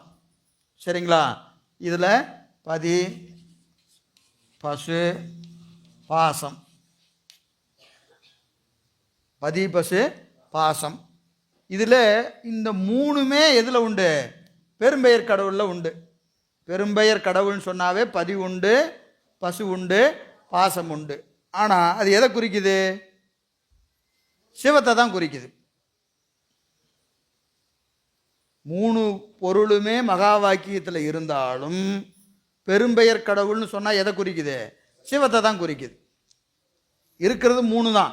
பதிபசு பாசம் தான் பெரும்பெயர் கடவுளில் இருக்குது. ஆனால் பேரை சொன்ன உடனே சிவன் தான் வருது. ஏன் வருதுன்னா தலைமை பற்றி. இப்போ நம்ம ஒரு ஊர் சொன்னோம்னு வச்சுக்கோங்க, அந்த ஊரில் நிறைய அடியாக இருந்தாலும் சொன்ன உடனே நம்ம யாரை கேட்போம்?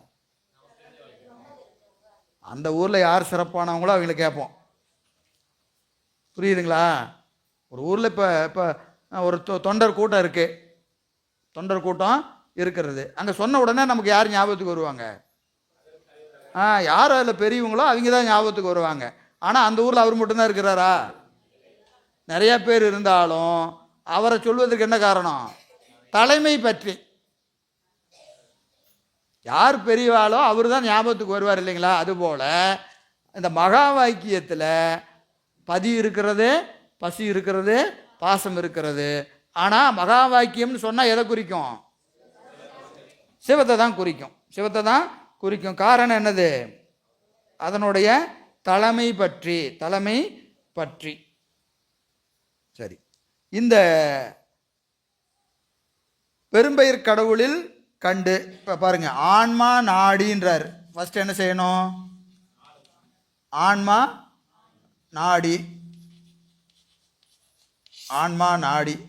இப்போ நாடணும்னு சொன்னால் என்ன செய்யணும் அப்படின்னா ஆன்மாவை அறியணும். ஆன்மாவை அறியணும். பரமான்மான்னு ஒன்று இருக்குது, சீவான்மான்னு ஒன்று இருக்குது. அப்படின்னு அறியணுமா இல்லையா? அதை எப்படி அறியறது அப்படின்னா இந்த உடம்புலேருந்து ஸ்டார்ட் பண்ணணும் ஆராய்ச்சியை. உடம்புலேருந்தே ஸ்டார்ட் பண்ணணும். என்னது? இந்த உடம்பு சடம். இல்லை சந்தேகம் இருக்கா? உடம்பு அறிவுடையதா அறிவற்றதா? அறிவற்றது. எனவே உடம்பு சடம்.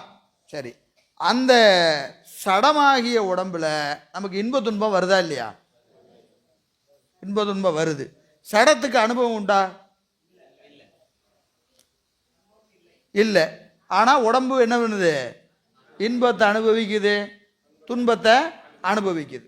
அப்போ உடம்பினுக்குள்ளே, சடமாகிய உடம்புக்குள்ளே இதற்கு வேறாகிய ஆன்மா என்ற ஒன்று உண்டு. உண்டா இல்லைங்களா? இப்போ உடம்பு வச்சே நாம் தெரிஞ்சுக்கலாம். உடம்பு சடம்ங்கிறது எல்லாத்துக்கும் தெரியும். ஆனால் அனுபவம் நிகழ்கிறதா இல்லையா?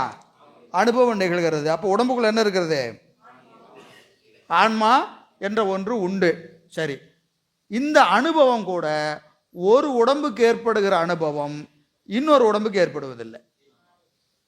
அதுக்கு வேற, இதுக்கு வேற. நம்ம சும்மா நகைச்சுவையாக சொல்லணும், உனக்கு வந்தால் ரத்தம், எனக்கு வந்தால் தக்காளி சட்னியான்னு கேட்குறாங்களா இல்லையா? ஏன்? அவனுக்கு அனுபவம் வேற, இவனுக்கு அனுபவம் வேற. அப்போ என்னது? உடம்புதோறும் வேறு வேறு ஆன்மா உண்டு. இப்போ உடம்புக்குள்ள முதல்ல ஆன்மான்னு ஒன்று உண்டு. அந்த ஆன்மா ஒன்றல்ல, வேறு வேறு. எதனால? அதுக்கு வர அனுபவம் இதுக்கு வர்றதில்லை, இதுக்கு வர அனுபவம் அதுக்கு வரதில்லை. எனவே உடம்புதோறும் என்ன உண்டு? வேறு வேறு ஆன்மா உண்டு. உடம்புதோறும் வேறு வேறு ஆன்மா உண்டு. சரி, அப்போ உடம்புதோறும் வேறு வேறு ஆன்மா இருந்தாலும் அது என்ன செய்யுது? இந்த உடம்புக்குள்ள எப்படி இருக்குது? கட்டுப்பட்டு நிற்குது. உடம்புக்குள்ள கட்டுப்பட்டு இருக்கா இல்லையா? ஏன்? ஒன்னிலே 9 வாசல் வைத்தாய், ஒக்க அடைக்கும் போது உணர மாட்டேன். 9 ஓட்டைக்குள்ள இந்த உயிராகிய பொருள் அடங்கி நிற்குது. போயிட்டு வருது, போகுது, வருது, போகுது, வருது. ஆனால் எப்போ போகிறதோ எப்போ வருதுன்னு சொல்ல முடியாது. உடம்புக்குள்ளே ஆன்மா என்ன செய்யிருக்கிறது? கட்டுப்பட்டு இருக்கிறது. உடம்புக்குள்ளே ஆன்மா கட்டுப்பட்டு இருக்கிறது. எனவே இது கட்டுப்பட்டு நிற்பதற்கு ஏதாவது ஒரு பந்தம் ஒன்று வேணும். கட்டுறதுக்கு ஏதோ ஒன்று வேணுமா இல்லையா? அப்போ அந்த பந்தத்துக்கு என்னது? ஒரு அனாதிய ஒரு பந்தம் உண்டு. உடம்புக்குள்ள ஆன்மா கட்டுப்பட்டு நிற்பதற்கு அதுக்கு என்ன உண்டு? ஒரு பந்தம் உண்டு. அதுக்கு என்ன பேர்? ஆணவ மலம்னு பேர். ஆணவ மலம் என்று பெயர். சரி, அப்போ ஆணவ மலத்தினாலே உடம்புக்குள்ள ஆன்மா கட்டுப்பட்டு நிற்கிறது. இப்படி கட்டுப்படுக்கிற இந்த ஆன்மா பிறப்புக்கு வருதலும் இறத்தலும் பிறத்தலும் என்ன செய்யுது? மேல மேல செய்து கொண்டே இருக்கிறது. இதற்கு அவத்தைன்னு பேர். இதுக்கு என்ன பேரு? அவத்தை. என்ன அவத்தை? 2 அவத்தை இருக்கு. 2 அவத்தை. நான் அவத்தை எண்ணிக்கை சொல்லும் போதே நீங்க உஷாராயிக்கணும். காரண அவத்தை, காரிய அவத்தை. மூணுன்னு சொன்னால் வேற, ரெண்டுன்னு சொன்னால் வேற. காரணவத்தை 2, காரிய அவத்தை. நான் காலையிலே சொன்னதான். மொத்த செய்தியும் இன்றைக்கி அப்படியே டைட்டில் போட்டு போகும்போது நிறைய சொல்கிற மாதிரி இருக்கும். ஒன்றும் பயந்துக்க வேண்டாம், இதெல்லாம் விரிவாக பார்க்க போகிறோம். சரியா?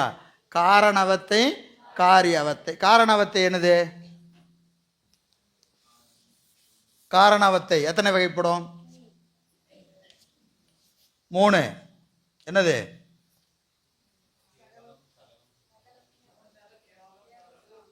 காரண கேவலம்,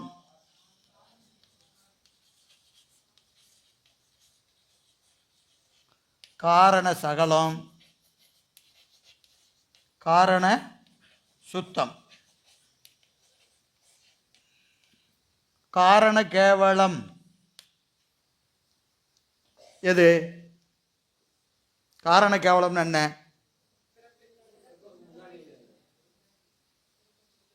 முதல் பிறப்புக்கு முன்னாடி, பிறவிக்கு வருவதற்கு முன்பாக ஆன்மா இருந்த நிலைக்கு என்ன பேரு? காரண கேவலம். முதல் பிறப்புக்கு வந்துச்சா இல்லையா? அதுக்கு முன்னாடி ஆன்மா இருந்ததுக்கு என்ன பேரு? காரண கேவலம். சரி. காரண சகலம் முதல் பிறப்பிலிருந்து கடைசி பிறப்பு வரைக்கும். ஒரு கோடி பிறப்பு பிறக்குதுன்னு வச்சுக்கங்க. முதல் பிறப்புக்கு முன்னாடி காரண கேவலம், 1வது பிறப்பிலிருந்து கடைசி பிறப்பு வரைக்கும் இருக்கிறது என்னது? காரண சகலம். முத்திக்கு போயிட்டா காரண சுத்தம். சரிங்களா? பிறப்புக்கு வாராத நிலை, பிறப்புக்கு வந்த நிலை, முத்தி நிலை. இதுதான் காரணம். புரியுதா? சரி, இதை அப்படியே வச்சிருங்க. இப்போ காரியவத்தை, இது எத்தனை வகைப்படும்? காரியவத்தை எல்லாம் இப்போ ஒரு அவத்தை எங்களுக்கு நல்லா தெரியுது. அப்படியா?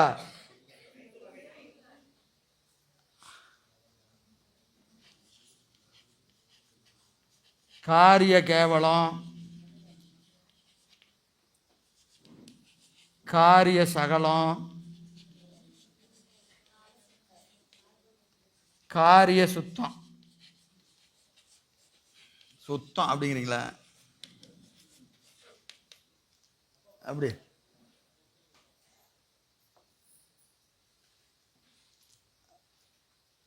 காரிய கேவலம், காரிய சகலம், காரிய சுத்தம். இதில் இது 5 வகைப்படும், இது 5 வகைப்படும், இது 5 வகைப்படும். காரிய கேவலம் 5 வகை, காரிய சகலம் 5 வகை, காரிய சுத்தம் 5 வகை. கேவலத்தில் கேவலம் இம்மக்கான அடிக்கடி போயிடுது.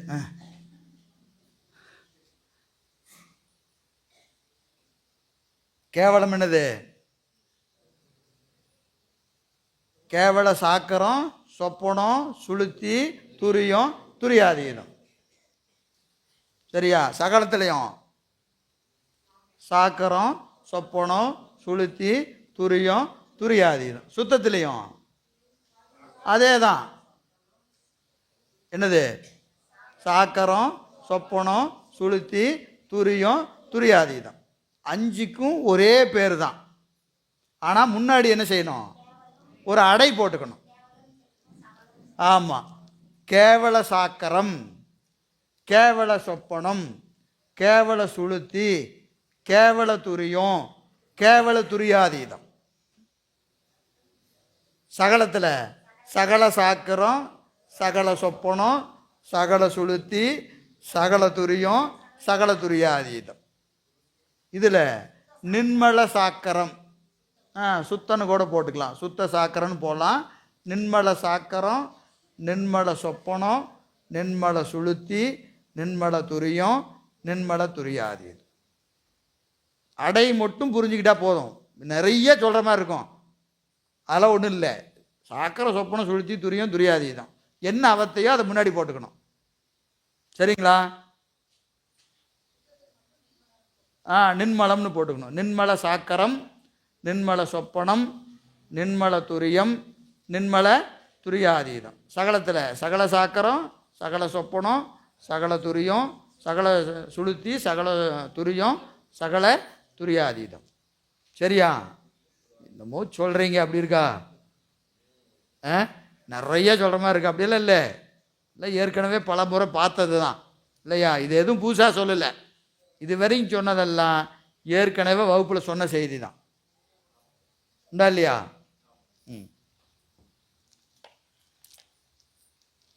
எனவே இந்த ஆன்மா உடம்புதோறும் வேறு, உடம்புதோறும் வேறு. அப்புறம் அது பிறவிக்கு வருகிறதுனால அதுக்கு என்ன உண்டு?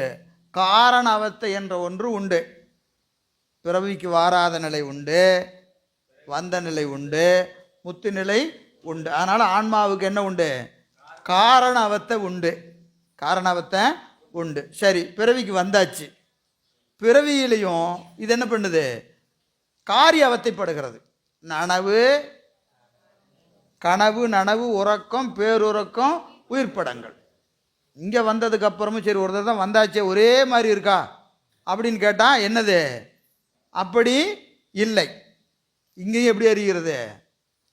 நனவுல ஒரு மாதிரி அறியுது, கனவுல ஒரு மாதிரி அறியுது, உறக்கம், பேருறக்கம், உயிர்ப்படங்கள், இந்த 4லையும் எப்படி அறிகிறது? 5லையும் ஒவ்வொரு மாதிரி அறியுது, 5லையும் ஒவ்வொரு மாதிரி அறிகிறது. எனவே என்ன உண்டு? ஆன்மாவுக்கு அவத்தை என்ற ஒன்று உண்டு. அந்த அவத்தைப்படுவதனால இதற்கு என்ன கிடையாது? தன்வயத்தனாதல் இல்லை. தன்வயத்தன்கிற தன்மை எதுக்கு கிடையாது? ஆன்மாவுக்கு கிடையாது. நமக்கு தன்வயத்தனாத தன்மை இருக்கா? இருக்கா இல்லையா? கண்டிப்பா இல்லை. ஏன்னா இந்த அவத்தைப்படுகிற போது நம்ம விருப்பத்துக்கு அவத்தைப்படுது. அது எப்படி இழுக்குதோ அப்படியெல்லாம் நான் போக வேண்டியதாக இருக்கா இல்லையா? தூங்கணும்னு நினச்சா தூக்கம் வராது, கேட்கணும்னு நினச்சா தூக்கம் வந்துடும் இல்லையா? அப்போ அது என்னது? நம்ம கண்ட்ரோல் இல்லை. ஆன்மாவுக்கு தன்வயத்தன் ஆகிற தன்மை இல்லை. என்னம்மா? எதுங்கம்மா? இப்போ நம்ம என்ன சிறப்பு இயல்புக்கே போகல, பொது இயல்பு தான் பேசிகிட்டு இருக்கிறோம். நம்ம பற்றி தான் பேச்சு. நம்ம தான்மா சீவன் முத்தனுங்கிறீங்களா? ஆமாம், இப்போல்லாம் பொது இயல்பு தான். ஆன்மா நாடி இப்போ எங்கே இருக்கிறோம்? ஆன்மா நாடி, அருந்துயர் குறமையில் ஆன்மா நாடி. ஆன்மா நாடுறது என்ன இலக்கணம்? பொது இலக்கணம். பொது இலக்கணம் யாருக்கு? நமக்கு தான். நீங்கள் இங்கேருந்து அங்கே போயிடக்கூடாது. அது திருப்பி எங்கே பார்க்கணும்? அதை கண்டு, பெரும்பெயர் கடவுளில் கண்டுன்னு வருதா இல்லையா? அங்கே தான் சிவன் முத்தர் வருவார். முதல்ல யாருக்குரிய இலக்கணம்னு முதல்ல வைக்கணும். இப்போ எது? இப்போ நமக்கு பொதுவில் நிற்கிறவங்களுக்கு, பொதுவில் நிற்கிறவங்களுக்கு தான் இப்போ பேச்சு. அருந்துயர் குரம்பையில் ஆன்மா நாடி. இப்போ நான் இதை தான் சொல்லிட்டு இருக்கிறேன். எங்கே நிற்கிறோன்னு தெரியணும். இப்போ நம்ம எதை பேசிகிட்டு இருக்கிறோம்? அருந்துயர் குரம்பையில் ஆன்மா நாடி. ஆன்மா நாடுறதுனா என்ன? பரமான்மாவின் இலக்கணத்தை நாடணும், சீவான்மாவின் இலக்கணத்தை நாடணும். சீவான்மாவின் இலக்கணம் என்னது? சீவான்மா இலக்கணம் என்னது? உடம்புதோறும் உயிருண்டு, உடம்புதோறும் உயிருண்டு. ஒவ்வொரு உயிரும் வேற வேற. இந்த உயிருக்கு இருக்கிற அனுபவம் வேற, அந்த உயிருக்கு இருக்கிற அனுபவம் வேற. அடுத்தது, இது உடம்புக்குள்ள கட்டுண்டு இருக்குதுன்னா இதுக்கு ஆணவமலம் என்ற ஒன்று உண்டு. இது பிறவிக்கு வந்த நிலை, வராத நிலை, வீடு பேருன்னு 3 நிலை உண்டு. அதுக்கு காரண அவத்தைன்னு பேர். பிறவிக்கு வந்த நிலையிலையும் இது அவத்தைப்படும், பிறவிக்கு வந்த நிலையிலையும் இது அவத்தைப்படும். அந்த அவத்தை என்னது? காரிய அவத்தைன்னு பேர். அவத்தைப்படுவதனால ஆன்மாவுக்கு தன்வயத்தனாகிற தன்மை இல்லை. சரிங்களா? வரிசையாக வந்துருச்சாம்மா? வந்துருச்சு, ரைட்டு. இல்லை இங்கே ஏதாவது இடையில காணாமா? வந்துருச்சு. சரி, இது ஆன்மா. ஆன்மாவை இப்படி நாடலாம். சரி, பரமான்மாவை எப்படி நாடுறது? பரமான்மாவை எப்படி நாடுவதுன்னு கேட்டால், இந்த தன்வயத்தனாகாத ஆன்மாவுக்கு தன்வயத்தனாகிய தன்மையுடைய பெருமான். அவன் யாரு? தன்வயத்தன் தன்மையே உடைய பெருமான். இந்த உயிர்கள் பொருட்டு உலகத்தை என்ன செய்கிறான்? தோற்றி நின்றி ஒடுக்குகிறான். படைத்தல், காத்தல், ஒடுக்குதல் ஆகிய 3 தொழிலை பரமான்மாவாகிய பெருமான் செய்கிறான். யாருக்காக? இந்த சிவான்மாவாகிய உயிர்கள் பொருட்டு முத்தொழிலை இறைவன் செய்கிறான். அப்படி முத்தொழில் செய்கிற இறைவன் படைக்கிற போதோ, காக்கிற போதோ, ஒடுக்குகிற போதோ அவன் விகாரப்படுவதில்லை. அவன் விகாரப்படுவது இல்லை. நாம் ஒரு தொழில் செஞ்சோம்னா என்ன செய்வோம்? விகாரப்படுவோம். விகாரப்படுவோமா, படமாட்டோமா? நமக்கு விகாரம் உண்டா இல்லையா? உண்டு. ஏன்னா நம்மளால் என்ன செய்ய முடியாது? அழுந்தாமல் எந்த வேலையும் செய்ய முடியாது. அழுந்தாமனா என்னன்னு கேட்குறீங்களா? இப்போது உதாரணத்துக்கு இன்றைக்கி பிரசாதம் சக்கரை பொங்கல் கொடுக்குறாங்க. சக்கரை பொங்கல் கொடுக்குறாங்க. உங்கள்கிட்ட கொடுத்து சக்கரை பொங்கல் கொடுங்கன்னு சொல்லியாச்சு. நீங்கள் கொடுக்கும்போது என்ன செய்வீங்க? என்ன செய்வீங்க? அந்த வரவங்க அப்படி பார்ப்பீங்க. நம்ம ஐயா நல்லா இருக்கிறீங்களான்னா ஒரு கரண்டி சேர்த்து வைப்பீங்க. அப்புறம் இன்னைக்கு ஐயா சக்கரை பொங்கல் கொடுத்தா இருப்பார் அப்படின்னு சொன்னால் ஒரு சந்தோஷம் வரும். ஆக நம்ம ஒன்றும் பண்ணல, யாரோ செஞ்சாங்க, நாம் எடுத்து கொடுத்தோம். ஆனால் அதில் ஒருத்தர் என்ன செய்கிறாரு? பாராட்டினா நமக்கு ஒரு சந்தோஷம் வருது. இன்னொருத்தர் சொல்கிறாரு, என்னத்தை சக்கரை பொங்கல் கொடுத்தாரு அவர் அப்படின்னா, ஐயோ என்ன எதுக்கு கேட்குற, கொடுத்து தான் நான் கொடுத்தேன். அப்போ அந்த தொழில் செய்கிற போது நம்ம என்ன செய்கிறோம்? அதில் இன்பப்படுகிறோம், துன்பப்படுகிறோம், அதில் அழுந்துறோம். அழுந்தாமல் நம்மளால் என்ன செய்ய முடியாது? எந்த வேலையும் செய்ய முடியாது. புரியுதுங்களா? இப்போ பாடம் புரிஞ்சிருச்சுன்னா உங்களுக்கு ஒரு சந்தோஷம் வரும். வருமா வராதா? ஏன்னா நம்ம அதில் அழுந்துறோம். இப்போ நான் புரிஞ்சு உங்களுக்கு புரிஞ்ச மாதிரி நடத்திட்டேன்னு நான் நினச்சேன்னா எனக்கு ஒரு சந்தோஷம் வரும். புரியுதுங்களா? எனக்கு சந்தோஷம் எப்போ வரும்? உங்கள் மூஞ்சி பார்த்தா தெரிஞ்சிடும்.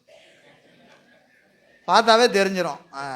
புரிஞ்சுது, புரிஞ்சு போச்சு அப்படின்னு தெரிஞ்சிருதா இல்லையா? அப்போ என்ன வருது? பரவாயில்லையா அப்படி ஒரு சந்தோஷம் வருதா இல்லையா? இது அழுந்துறதுன்னு பேர். இதுக்கு என்னது? அந்த அந்த நாம் செய்கிற வேலையில் நம்ம என்ன செய்கிறோம்? அழுந்துகிறோம். அழுந்தாமல் செய்ய முடியாது. ஆன்மாவுக்கு இலக்கணம் பெருமானால் மட்டும்தான் ஒரு விடயத்தை, ஒரு செயலை அழுந்தாமல் செய்ய முடியும். காரணம் என்னன்னு கேட்டிங்கன்னா, அவன் சங்கற்பத்தினால் செய்கிறான், நாம் கரணங்களினால் செய்கிறோம். சங்கற்பம்னா என்னது? நினைவு மாத்திரையில். இப்போ உலகம் தோன்றணும்னு சொன்னால் அவன் உலகம் தோன்றட்டும்னு நினைச்சானே என்ன ஆகிடும்? உலகம் தோன்றிடும். நாம் ஒன்றை தோற்றுவிக்கணும்னு வச்சுக்க, நம்ம ஒரு பானை செய்யணும்னு என்ன செய்யணும்? மண்ணை எடுத்துகிட்டு வந்து போட்டு அதை மிதித்து பக்குவப்படுத்தி அந்த பானை செய்யணும். செஞ்சு முடிச்சோன்னா ஆஹா பரவாயில்லையா, அருமையாக வந்துருச்சியா, நான் பானை செஞ்சேன் பாரு அப்படின்னு நமக்கு ஒரு என்ன வரும்? நல்லா வரலைன்னா ஐயா என்னையா இப்படி வந்துருச்சு அப்படின்னு தோணும். ஏன்னா நம்ம என்ன செய்கிறோம்? கரணங்களினாலே தொழில் செய்கிறோம். பெருமான் சங்கற்பத்தினால் செய்கிறான். சங்கற்பத்தினால் செய்வதனால அவன் அழுந்துவதில்லை.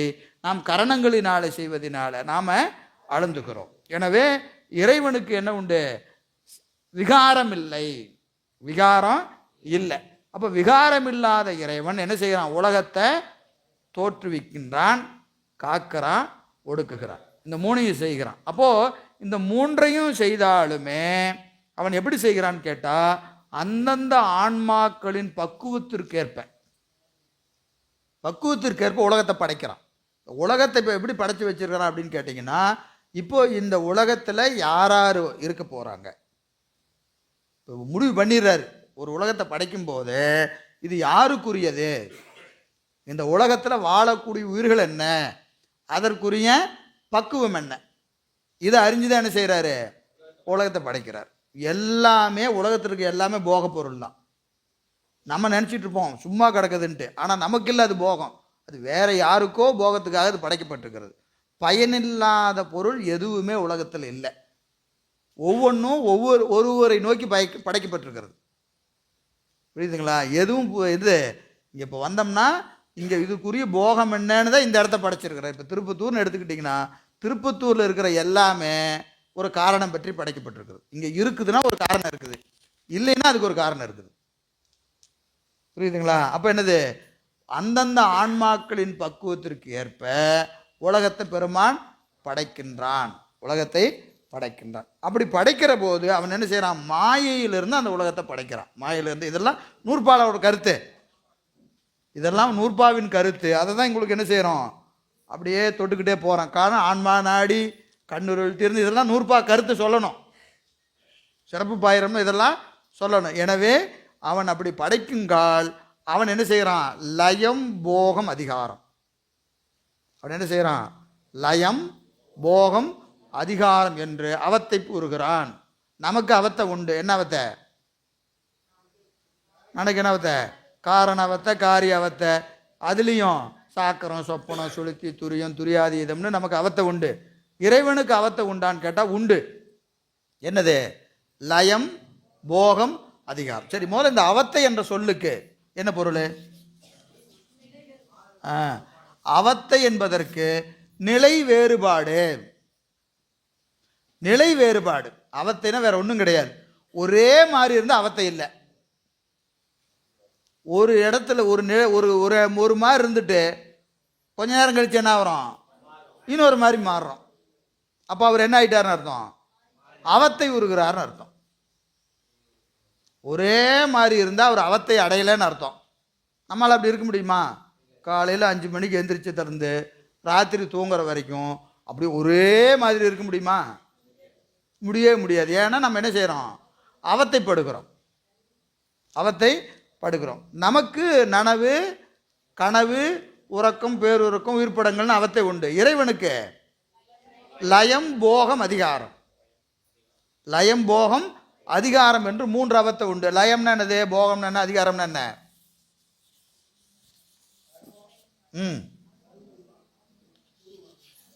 லயம் போகம் அதிகாரம்.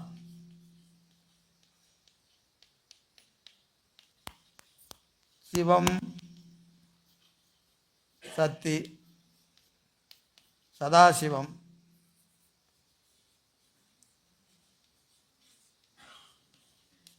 மகேஸ்வரம்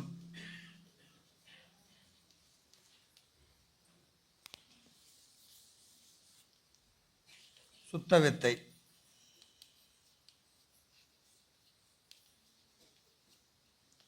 அருவம் அருவுருவம் உருவம்.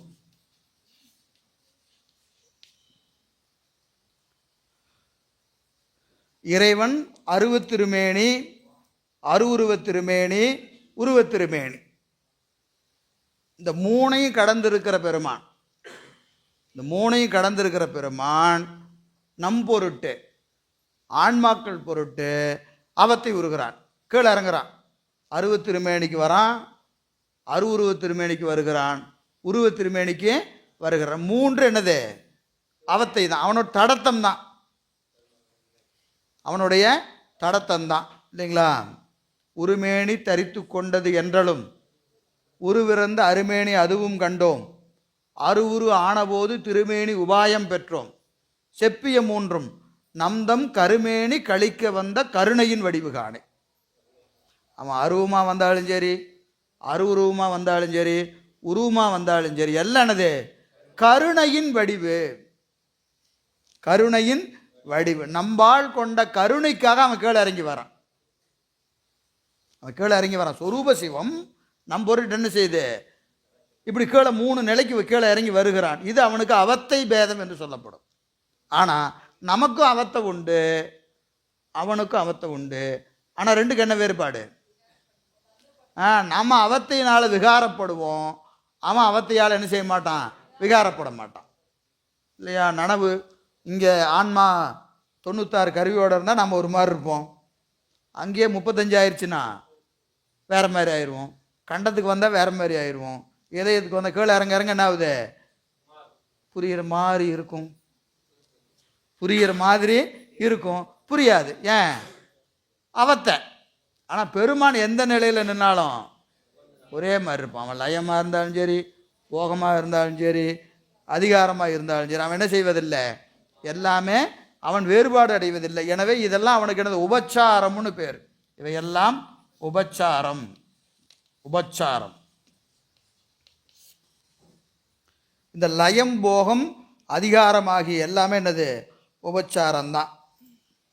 எனவே அந்த பெருமான் நமக்காக என்ன செய்கிறான், உயிர்கள் மாட்டு உலகத்தை படைக்கிறான். தனு கரண புவன போகங்களை உயிர்கள் மாட்டு படைத்து கொடுக்கிறான். அப்படி படைத்து கொடுக்கிற பெருமான். இப்போ அவன் யாரு, அவன் பரமான்மா, நாம யாரு, சீவான்மா. இந்த பரமான்மா சீவான்மா ஆகிய இவற்றினுடைய நிலைகளை எதனால் அறியலாம், கருதல் அளவையால் அறியலாம். கருதல் அளவை. கருதல் அளவை சிவஞான போதத்தை ஏற்கனவே சொன்னேன். முதல் நூறுபாவே என்னது, கருதல் அளவை தான். கருதல் அளவையாலே காணலாம். கருதல் அளவினாலும் அனுமானம்னாலும் ஒன்று தான்.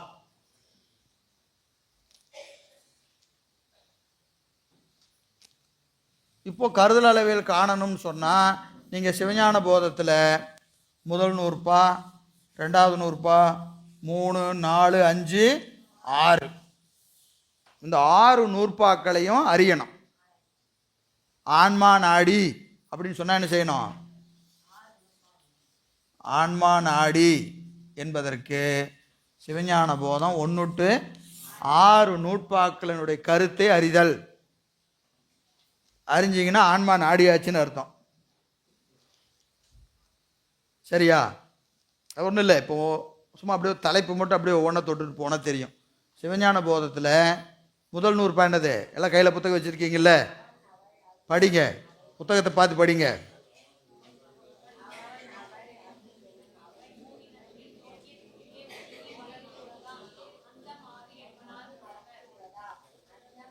அவன் அவள் அது எனும் அவை மூவினைமையின் தோற்றிய திதியே ஒடுங்கி மலத்து உளதாம் அந்தம் ஆதி என்பனார் புலவர்.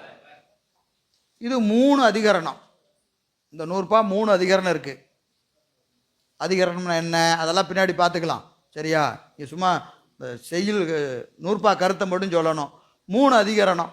முதல் அதிகரணம் அவன் அவள் அது எனும் அவை மூவினைமையின். அவன் என்றும் அவள் என்றும் அது என்றும் பலவாய் சுட்டி அறியப்பட்ட உலகத் தொகுதி தோற்றம் நிலைபெறுதல் ஒடுக்கம் ஆகிய 3 தொழிலை உடையது. இதுதான் முதல் அதிகரணம். அதாவது உலகம் எப்படிப்பட்டது, உலகம் எப்படிப்பட்டதுன்னா அவளாக இருக்கும், அவனாக இருக்கும், அதுவாக இருக்கும். 3 தானே. ஒன்று சடமாக இருக்கும், ஆண்பாலாக இருக்கும், பெண்பாலாக இருக்கும். உயிர்கள் ஆண்பால் பெண்பால், மற்றவை எல்லாம் சடமாக இருக்கும். எனவே அவன் என்றும் அவள் என்றும் அது என்றும் 3 பலவாய். இந்த 3 ஒன்றுன்னும் இல்லை. அவள்னா பல, அதுனா பல, அவன்னா பல. பலவாய், அப்புறம் சடமாய். சடமாய் உலகம் எப்படி என்னது, சடப்பொருள். இதெல்லாம் லாஜிக்கு. இது நான் அப்படியே சொல்லிட்டு போகிறேன், பின்னாடி இது பூரா விரிவாக பேசலாம். பலவாய் சடமாய் சுட்டி அறியப்பட்ட உலகத் தொகுதி உலகம் தோன்றி நின்று ஒடுங்கும். உலகம்னு சொன்னால் அது ஒரு காலத்தில் தோன்றி இருக்கும், ஒரு காலம் வரைக்கும் நிற்கும், ஒரு காலத்தில் ஒடுங்கிடும். உலகம் தோன்றி நின்று ஒடுங்குவது. உலகம் தோன்றுவதுமில்லை ஒடுங்குவதுமில்லை என்று சொல்வோரை மறுத்து சில பேர் சொல்கிறாங்க, உலகத்தை யாரும் தோற்றுவிக்கலை, உலகம் ஒடுங்குவதே இல்லை அப்படின்னு சொல்கிறவங்களையெல்லாம் மறுத்துட்டு என்ன சொல்கிறாரு, உலகம் தோன்றி நின்று ஒடுங்கும். உலகம் தோன்றி நின்று ஒடுங்கும். இதுதான் முதல் நூற்பா முதல் அதிகரணம். முதல் நூற்பால முதல் அதிகரணம். ரெண்டாவது அதிகரணம் இப்போ தோன்றி நின்று ஒடுங்கும்னு சொன்னால் இதை தோற்றுவதற்கும் காப்பதற்கும் ஒடுக்குவதற்கும் ஒருவன் வேண்டும். சரிங்களா? தோற்றணும்னா ஒரு ஆள் வேணும், அதை காப்பாற்றணும்னா ஒரு ஆள் வேணும், ஒடுக்கணும்னா ஒரு ஆள் வேணும். இது யாரு அப்படின்னா யார்? பிரமன் தோற்றுவிப்பார், திருமால் காப்பார், உருத்துன்னு ஒடுக்குவார்னு சொன்னால் இவர்களெல்லாம் முதல்வர் அல்ல, இவர்களெல்லாம் முதல்வர் அல்லர். இவர்களுக்கு மேலே ஒருவன் உண்டு. திருமாலுக்கு மேலே ஒரு ஆள் உண்டு, உருத்தனுக்கு மேலே ஒரு ஆள் உண்டு, பிரமனுக்கு மேலே ஒரு ஆள் உண்டு. அது பரசிவம் என்று சொல்லக்கூடிய சிவம். சிவபெருமான் ஆணையின் வழி உலகத்தை என்ன செய்வாங்க? பிரமன் தோற்றுவிப்பான். இறைவனது ஆணையின் வழி திருமால் காப்பார், இறைவனது ஆணையின் வழி உருத்திரன் ஒடுக்குவார். எனவே இந்த மூவருக்கு வேறாக கர்த்தா நிமித்த காரணன் ஒருவன் உண்டு, அது சிவபெருமான். இது 2வது அதிகரணம். முதல்ல உலகம் தோன்றி நின்று ஒடுங்கணும் நிறுவனம், தோன்றி நின்று ஒடுங்கின பிறகு அதை செய்வதற்கு ஒரு நிமித்த காரணன் ஒருவன் வேண்டும்னு சொல்றார். அப்புறம் 3வது, நான் 100 அப்படி தொட்டுக்கிட்டு போறேன், ஆன்மான அடிக்கு தான் நிற்கிறேங்க. எங்க நிற்கிறோம்? ஆன்மா நாடி. தீர்ந்தது போங்க அப்படிங்கிறீங்களா? சரியா? ஏன்னா 100 பூரா சொல்லணும், சிறப்பு பாயிரத்தில் இதெல்லாம் சொல்லணும். சும்மா அப்படியே தொட்டுட்டு தான் போகிறோம். இதெல்லாம் இப்போ இது விரிந்த செய்தி இல்லை, விரிந்த செய்தி பின்னாடி வருது. சரியா? எனவே 3வது நூற்பால நிமித்த காரணன் ஒருவன் அல்ல பலர். சிவபெருமான் ஒருத்தர் இல்லைங்க, அது பல பேர் அப்படின்னு சொல்கிறவங்க இருக்கிறாங்க. அவர்களையெல்லாம் மறுத்து சிவபெருமான் ஒருவனே அப்படின்னு நிறுவுறார். இதில் முதல் நூற்பால். அப்போ முதல் நூற்பால என்ன முடிக்கிறாரு? உலகம் தோன்றி நின்று ஒடுங்கும், தோன்றி நின்று ஒடுக்குவதற்கு ஒருவன் வேண்டும், அந்த ஒருவன் சிவபெருமான் தான், அது பலர் அல்ல, ஒருவன் தான். சரிங்களா? இது முதல் நூற்பா முடிஞ்சிருச்சு. 2வது நூற்பாவுக்கு வந்தீங்கன்னா உலகத்தை இறைவன் தோற்றுவிக்கிறான் இல்லையா? உலகத்தை இறைவன் தோற்றுவிக்கிறான். எதற்காக? ஆன்மாக்களுக்காக. ஆன்மாக்களுக்காக இறைவன் என்ன செய்கிறான்? உலகத்தை தோற்றுவிக்கிறான், உலகத்தை தோற்றுவிக்கிறான். அப்படி தோற்றுவிக்கிற போது ஆன்மாக்களுக்கும் இறைவனுக்குள்ள சம்பந்தம் என்ன சம்பந்தம்? அத்துவித சம்பந்தம். அவன் எப்படி இருப்பான்? ஒன்றாய் வேறாய் உடனாய் நிற்பான். அவையேயாய் தானேயாய் அவையே தானேயாய். ஆணையின் இருவினையின் போக்குவரவு புரிய ஆணையின் நீக்கமின்றி நிற்குமன்றே. 4 அதிகரணம்.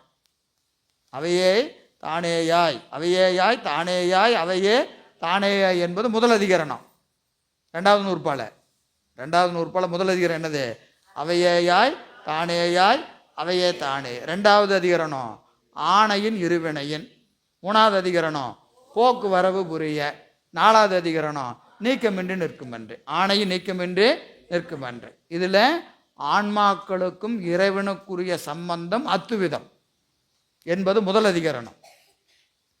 அடுத்தது வினையினுடைய இலக்கணம். வினையினுடைய இலக்கணம் 2, மாயாமலத்தின் இலக்கணம் 3, ஆணவ மலத்துக்கும் திரோதான சக்திக்கு இலக்கணம் 4. பாசத்துக்கு இலக்கணம் சொல்றார். 2வது நூற்பால அத்துவித இலக்கணம் சொல்றாரு, வினைக்கு இலக்கணம் சொல்றாரு, கண்ம மலத்துக்கு இலக்கணம் சொல்றாரு, மாயாமலத்துக்கு இலக்கணம் சொல்றாரு. அடுத்தது 4வது அதிகரணத்தில் ஆணவ மலத்துக்கும் திரோதான சக்திக்கு இலக்கணம் சொல்றார். சரியா? சத்தத்தையே காணும்.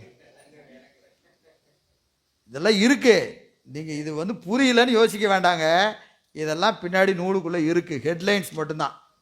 சரியா?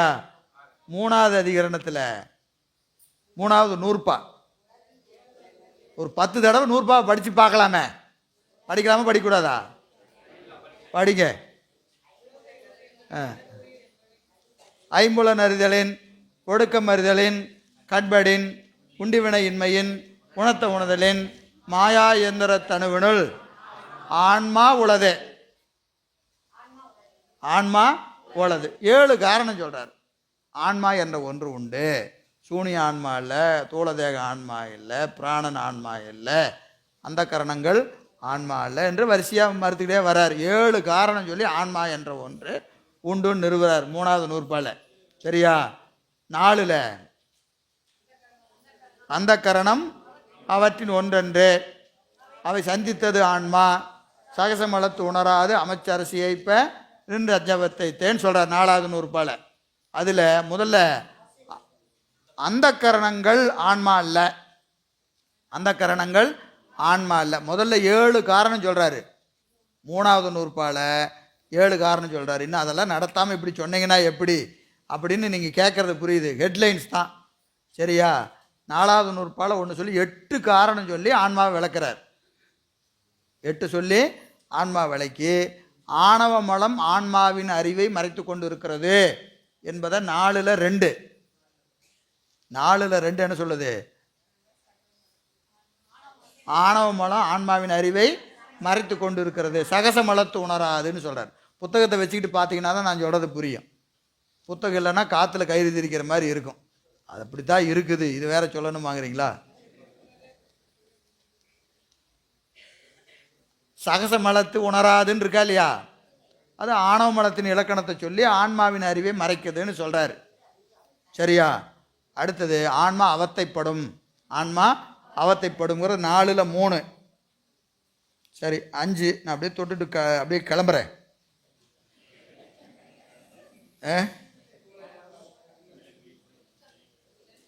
விளம்பிய உள்ளத்து மெய்வாய்க்கண் மூக்கு அளந்தறிந்தறியா ஆங்க அவை போல தாம்தம் உணர்வில் தமியருள் காந்தம் கண்ட பசாசத்தவையே. ஐயா இல்லைங்க, இதெல்லாம் தலைப்பு தான். இப்போ இதெல்லாம் நீங்கள் ஒரு நாளைக்கு ஒரு சூத்திரம் முடியாது, ஒரு நாளைக்கு ஒரு சூத்திரம் முடியாது. அவ்வளோ செய்தி இருக்குது அதுக்குள்ளே. உங்களுக்கு சும்மா அப்படி நூற்பாவை படித்து காமிக்கிறேன், அவ்வளோதான். புரியுதுங்களா? இதில் இருக்கிற செய்தியெல்லாம் இப்படி 2 நிமிஷத்தில் 5 நிமிஷத்துல எல்லாம் போக முடியாது. ஒரு நாளைக்கு ஒரு நூற்பா முடிஞ்சால் பெரிய விஷயம். அவ்வளோ செய்தி அதுக்குள்ளே கிடக்குது. அதனால் சும்மா அப்படி தலைப்பு சொன்னாலும் புரியாதுன்னு தெரியும். எங்கேயோ கேட்ட மாதிரி இருக்குன்னு தெரியணுமா இல்லையா? எங்கேயோ கேட்ட குரல், அதுக்காக தான். சரியா. 5வது நூற்பால் என்ன செய்கிறாரு? எதுக்கு இலக்கணம் சொல்கிறாரு? பாச இலக்கணம், பாசத்துக்கு இலக்கணம் சொல்கிறார். 5 பாசத்துக்கு இலக்கணம் சொல்கிறாரு. சரி 6 பசுவுக்கு இலக்கணம் சொல்கிறார். உணர்வுறு எனின் அசத்தே உணராது எனின் இன்மையின் இருதிரு நல்லது சிவசத்தாமென மண்ணுலகேன்னு சொல்லி முடிக்கிறார். எனவே இந்த 6 நூற்பாவை நீங்கள் அறிந்தால் என்னது? ஆன்மாவை நாடிடலாம். ஆன்மாவை நாடி அப்புறம் அதுக்கடுத்து என்ன செய்யணும்? அருந்துயர் கரும்பையில் ஆன்மா நாடி பெரும்பெயர் கடவுளில் கண்டு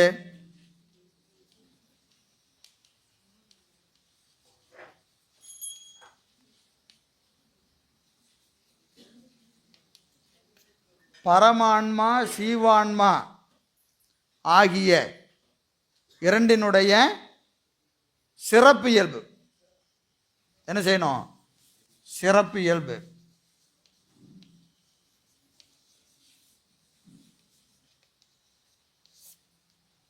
சிறப்பு இயல்பு எப்படி அறியலாம்?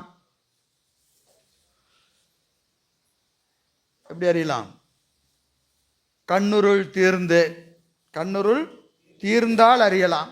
கண்ணுருள் தீர்ந்தால் அறியலாம். கண்ணுருள் எப்போ தீரும்?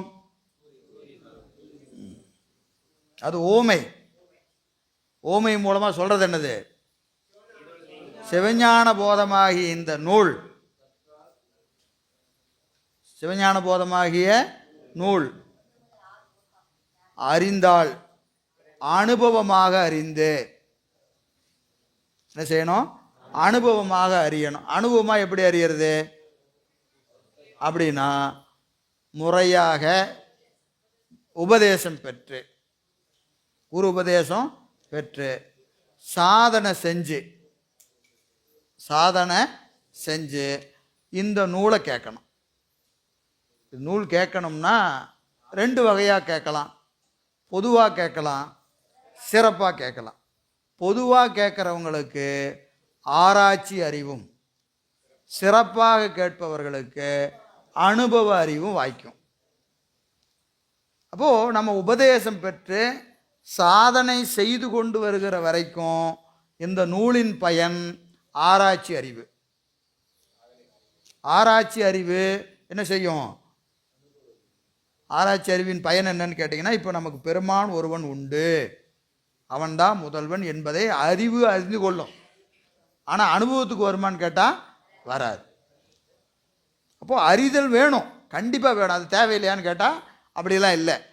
அதன் பிறகு என்ன செய்யணும்? அந்த பூசை தொடர்ந்து வழுக்கிற போது, ஐந்தெழுத்தை சொல்லுகிற போது, இருவனை ஒப்பு, மலபரிபாகம், சத்தினிபாதம், இந்த 3 வாய்க்க பெறணும். இப்போ 6க்கு அப்புறம் என்னது? 7ஆம் நூற்பா. 7 முடிஞ்ச உடனே 8 வைக்கிறாரு. 8 ஐம்புல வேடரின் அயர்ந்தனை வளர்ந்து என தம்முதல் குருவுமாய் தவத்தினில் உணர்த்த விட்டு அந்நியம் இன்மையின் அரண்கழல் செலுமே என்று வைக்கிறார். இதற்கு முன்னாடி இந்த 7க்கும் 8க்கும் நடுவில் ஒரு செய்தி வைக்கிறார். என்னது? இருவனை ஒப்பு, மலபரிபாகம், சத்தினிபாதம். இருவனை ஒப்பு, மலபரிபாக, சத்தினிவாதம் வாய்க்கப்பெற்ற ஆன்மாக்களுக்கு அவங்க என்ன செஞ்சுருக்கணும்? 7 வரைக்கும் முடிச்சிருக்கணும். ஆராய்ச்சி அறிவு முற்று பெற்றிருக்கணும். ஆராய்ச்சி அறிவு முற்று பெற்றிருக்கணும். இருவனை ஒப்பு நிகழ்ந்திருக்கணும். மலைபரிபாகம் நிகழ்ந்திருக்கணும். சத்தினிபாதம் நிகழ்ந்திருக்கணும். இந்த 3 நிகழ்ந்த ஆன்மாக்கள் சரியை, கிரியை, யோகத்தை முற்றுவித்திருப்பாங்க.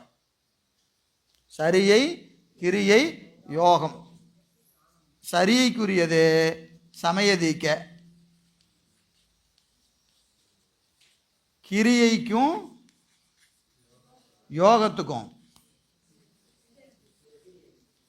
இந்த 2க்குரியது விசேடம்.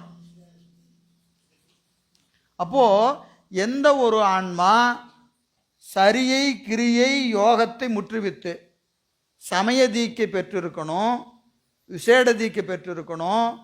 இந்த 2லையும் என்ன செஞ்சிருக்கணும்? சாதனையை நிரம்ப செஞ்சிருக்கணும். நிரம்ப செஞ்சிருக்கணும். தவத்தை முற்றுவித்த ஆன்மாக்களுக்கு அப்படின்னு எழுதுறார். தம்முதல் குருவுமாய். நீங்கள் 8ஆம் நூற்பால் என்ன செய்கிறாரு? ஐம்புல வேடரின் அயர்ந்தனை வளர்ந்து என தம்முதல் குருவுமாய் தவத்தினில் உணர்த்த. அது வரிசையாக வைக்கும் போத முதல்ல தவத்தினில் உணர்த்த, தவத்தினில் 2 தம்முதல் குருவுமாய். வரிசை இப்படி தான் வரும். முதல்ல தவத்தினில் உணர்த்த, தவத்தினில் உணர்த்த. தவமாவது சரிகிரி யோகங்களை முற்றுவித்த ஆன்மாக்களுக்கு. சரிகிரி யோகத்தை முற்றுவித்திருக்கணும். சரிகிரி யோகத்தை முற்றுவிக்கணும்னா அவங்க என்ன செஞ்சுருக்கணும்? ஆன்மாவை நாடி இருக்கணும். அதற்கு ஆராய்ச்சி அறிவு முற்று பெற்றிருக்கணும். சாதனை செஞ்சிருக்கணும். ஆராய்ச்சி அறிவு முற்று பெற்று பெருமான் தான் பரம்பொருள் என்பது அவன் இலக்கணத்தை அறிவினால் அறிந்து, அனுபவத்துக்கு வரணுங்கிற அவசியம் இல்லை, அறிவினால் அறிந்திருக்கணும். அவர்கள் சாதனையை என்ன சமய விசேட தீக்கைகளை பெற்று இந்த சாதனையை முற்றுவித்திருக்கணும். இதை முற்றுவித்தால் இந்த ஆன்மாக்களுக்கு இதெல்லாம் செஞ்சு முடித்தா தவம் செஞ்சவங்க. தவம் என்பது என்னது? சரிகிரி யோகத்தை முற்றுவி வச்சிருக்கணும். சிவஞான போத நூலை என்ன செஞ்சிருக்கணும்? ஆராய்ச்சி அறிவினாலே படித்திருக்கணும். ஆராய்ச்சி அறிவால் படிச்சிருக்கணும். இப்போ ஆராய்ச்சி என்பது நிகழணும் முதல்ல, புரியுதுங்களா? இப்போ நமக்கு என்ன நிகழ்ச்சி நிகழ்ந்து கொடுக்கும்? இப்போ நமக்குலாம் ஆராய்ச்சி, நமக்கு நிகழ்வது ஆராய்ச்சி. இந்த ஆராய்ச்சி அறிவும் எப்படி விளங்குன்னு கேட்டிங்கன்னா, பூசை விளங்கணும். பூசை விளங்காமல் இந்த ஆராய்ச்சி அறிவே விளங்காது. அப்புறம் எங்கே போய் அனுபவம் நிகழ்வது? நம்ம அதனால தான் பெருமானம் வணங்குறது. இப்போ கேட்கறதுனாலையோ சொல்கிறதுனாலையோ இந்த நூல் விளங்காது. என்ன செய்யணும்? வணங்கணும். பூசை நூலை வணங்கணும், நூல் ஆசிரியரை வணங்கணும். எப்படி? இல்லாதார் முன், ஏதாவது இருப்பவர் முன்னாடி இல்லாதார் ஏக்கற்று நிற்பது போல கையேந்தி நிற்பாங்களா இல்லையா? ஒரு செல்வந்தனிடம் போய் காசை எப்படி கேட்போமோ, ஒரு கடன் கேட்க போகிறோம்னு வச்சுக்கோங்க, 1,00,000 கடன் கேட்க போகிறோம். ஏய் ஒரு 1,00,000 இந்த குர்ரா அப்படியே கேட்போம். போய் எப்படி நிற்போம், அப்படி தலையை சொருவோம், அப்படி நிற்போம், அப்படி நின்றுட்டு என்ன இன்னும் இந்த பக்கம் வந்திருக்கீங்க, அது ஒன்றும் இல்லை சும்மா இந்த பக்கம் வந்தேன் அங்களை பார்த்துட்டு போகலாம். அதை கேட்கறதுக்கு முன்னாடி எப்படி இருக்குதுங்க, கடன் பட்டார் நெஞ்சம் போலன்னு சொல்கிறாரா இல்லையா? அப்போ அது அந்த கேட்குற போது எப்படி குறுகி நிற்கிறோமோ அது போல நிற்கணுமா. எதற்கு? ஞானத்தை. ஞானம் அப்படி கேட்டால் தான் கிடைக்குமா. சும்மா நம்ம ஏதோ வந்து உக்காந்தோம் அப்படியே கேட்டோமாலாம் ஞானம் வராது. ஞானம் நமக்கு வழங்க. அப்போது அந்த நூலை வணங்கணும், நூல் செய்த ஆசிரியரை வணங்கணும், உரையாசிரியரை வணங்கணும். வணக்கமும் வழிபாடும் தான் இந்த நூல் விளங்குமே ஒழிய நமக்கு என்னதான் அறிவு இருந்தாலும் இந்த நூல் விளங்காது. நீங்கள் தமிழில் பிஹெச்டியே முடிச்சிருந்தாலும் சிவஞான போதம் விளங்காது. ஒரு முனைவருங்க அப்படின்னா போய் 3 நூலை கொடுத்தா தமிழில் பிஹெச்டி படித்தவங்களாம் சிவஞான போதம் எப்படி நடத்துகிறாங்கன்னு கல்லூரியில் போய் பார்த்தீங்கன்னா தெரியும். அவர்களுக்கு அந்த நூல் விளங்காது. காரணம் அவங்களுக்கு என்ன கிடையாது, என்ன கிடையாது, வழிபாடு கிடையாது. வழிபாடு இருக்கணும். வழிபாடு இல்லாமல் ஞான நூல்களை விளக்கவோ விளங்கி கொள்ளவோ முடியாது. நீங்கள் எவ்வளவு பெரிய அறிவு இருந்தாலும் சரி. புரியுதுங்களா? அப்போ வழிபாடு தவம் தான் வேணும். நமக்கு ஏதாவது விளங்குச்சுன்னு சொன்னால் அது ஏதோ நம்ம தவம் செஞ்சுருக்கிறோம். புரியுதுங்களா? விளங்கலைன்னா தவம் பத்தலைன்னு அர்த்தம். எனக்கு ஒன்றுமே புரியலைங்கன்னா தவம் பத்தலை. என்ன செய்யணும்? இன்னும் கொஞ்சம் சேர்த்து செய்ய வேண்டியதுதான். சேர்த்து செய்கிறத தவிர வேறு வழியே கிடையாது. எனவே இந்த 7 முடிச்சுட்டு 8க்கு வரும்போது தவத்தை முற்றுவித்த ஆன்மாக்களுக்கு தம்முதலே குருவாய் வரும் பெருமானே நேராக வருவான். எதற்கு?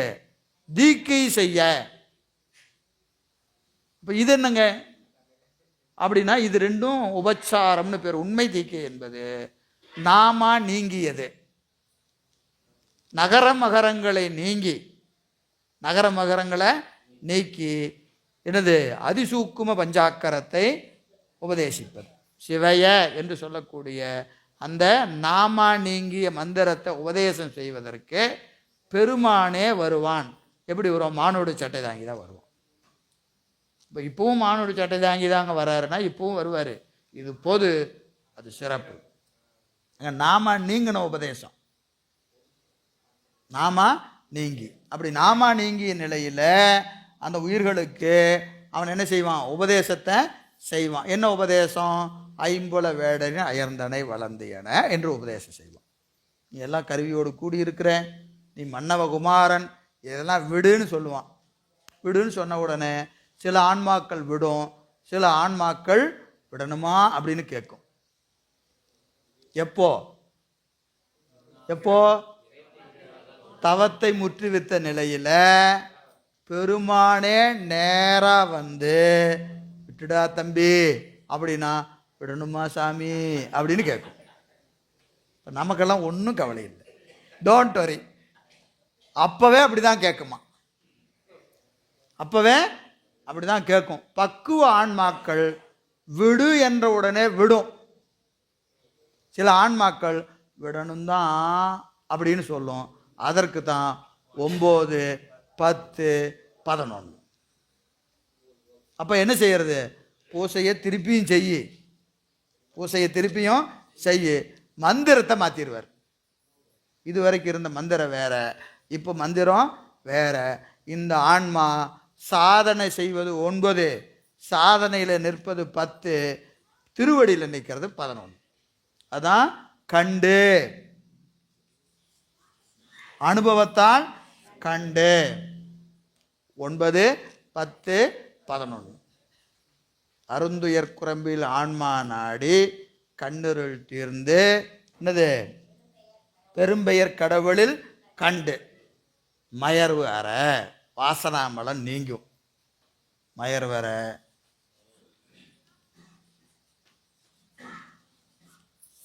அளித்த உயர் சிவஞான போதம்.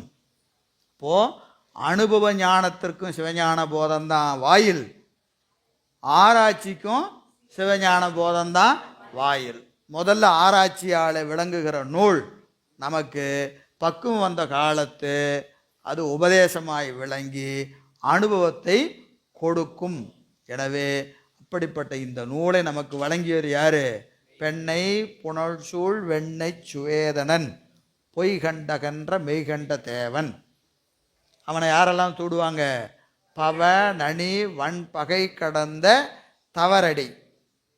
தவர் அடி புனைந்த தவத்தை உடையவர் என்ன செய்வாங்க? அடியை எங்கே சூடியிருப்பாங்க? தலைமையில சூடியிருப்பார்கள் என்று சொல்லி இந்த சிறப்பு பயிரத்தை முடிக்கிறார். 1-2 செய்தி இருக்கிறது, மதியம் அமர்வில் பார்ப்போம். திருச்சிற்றம்பலம்.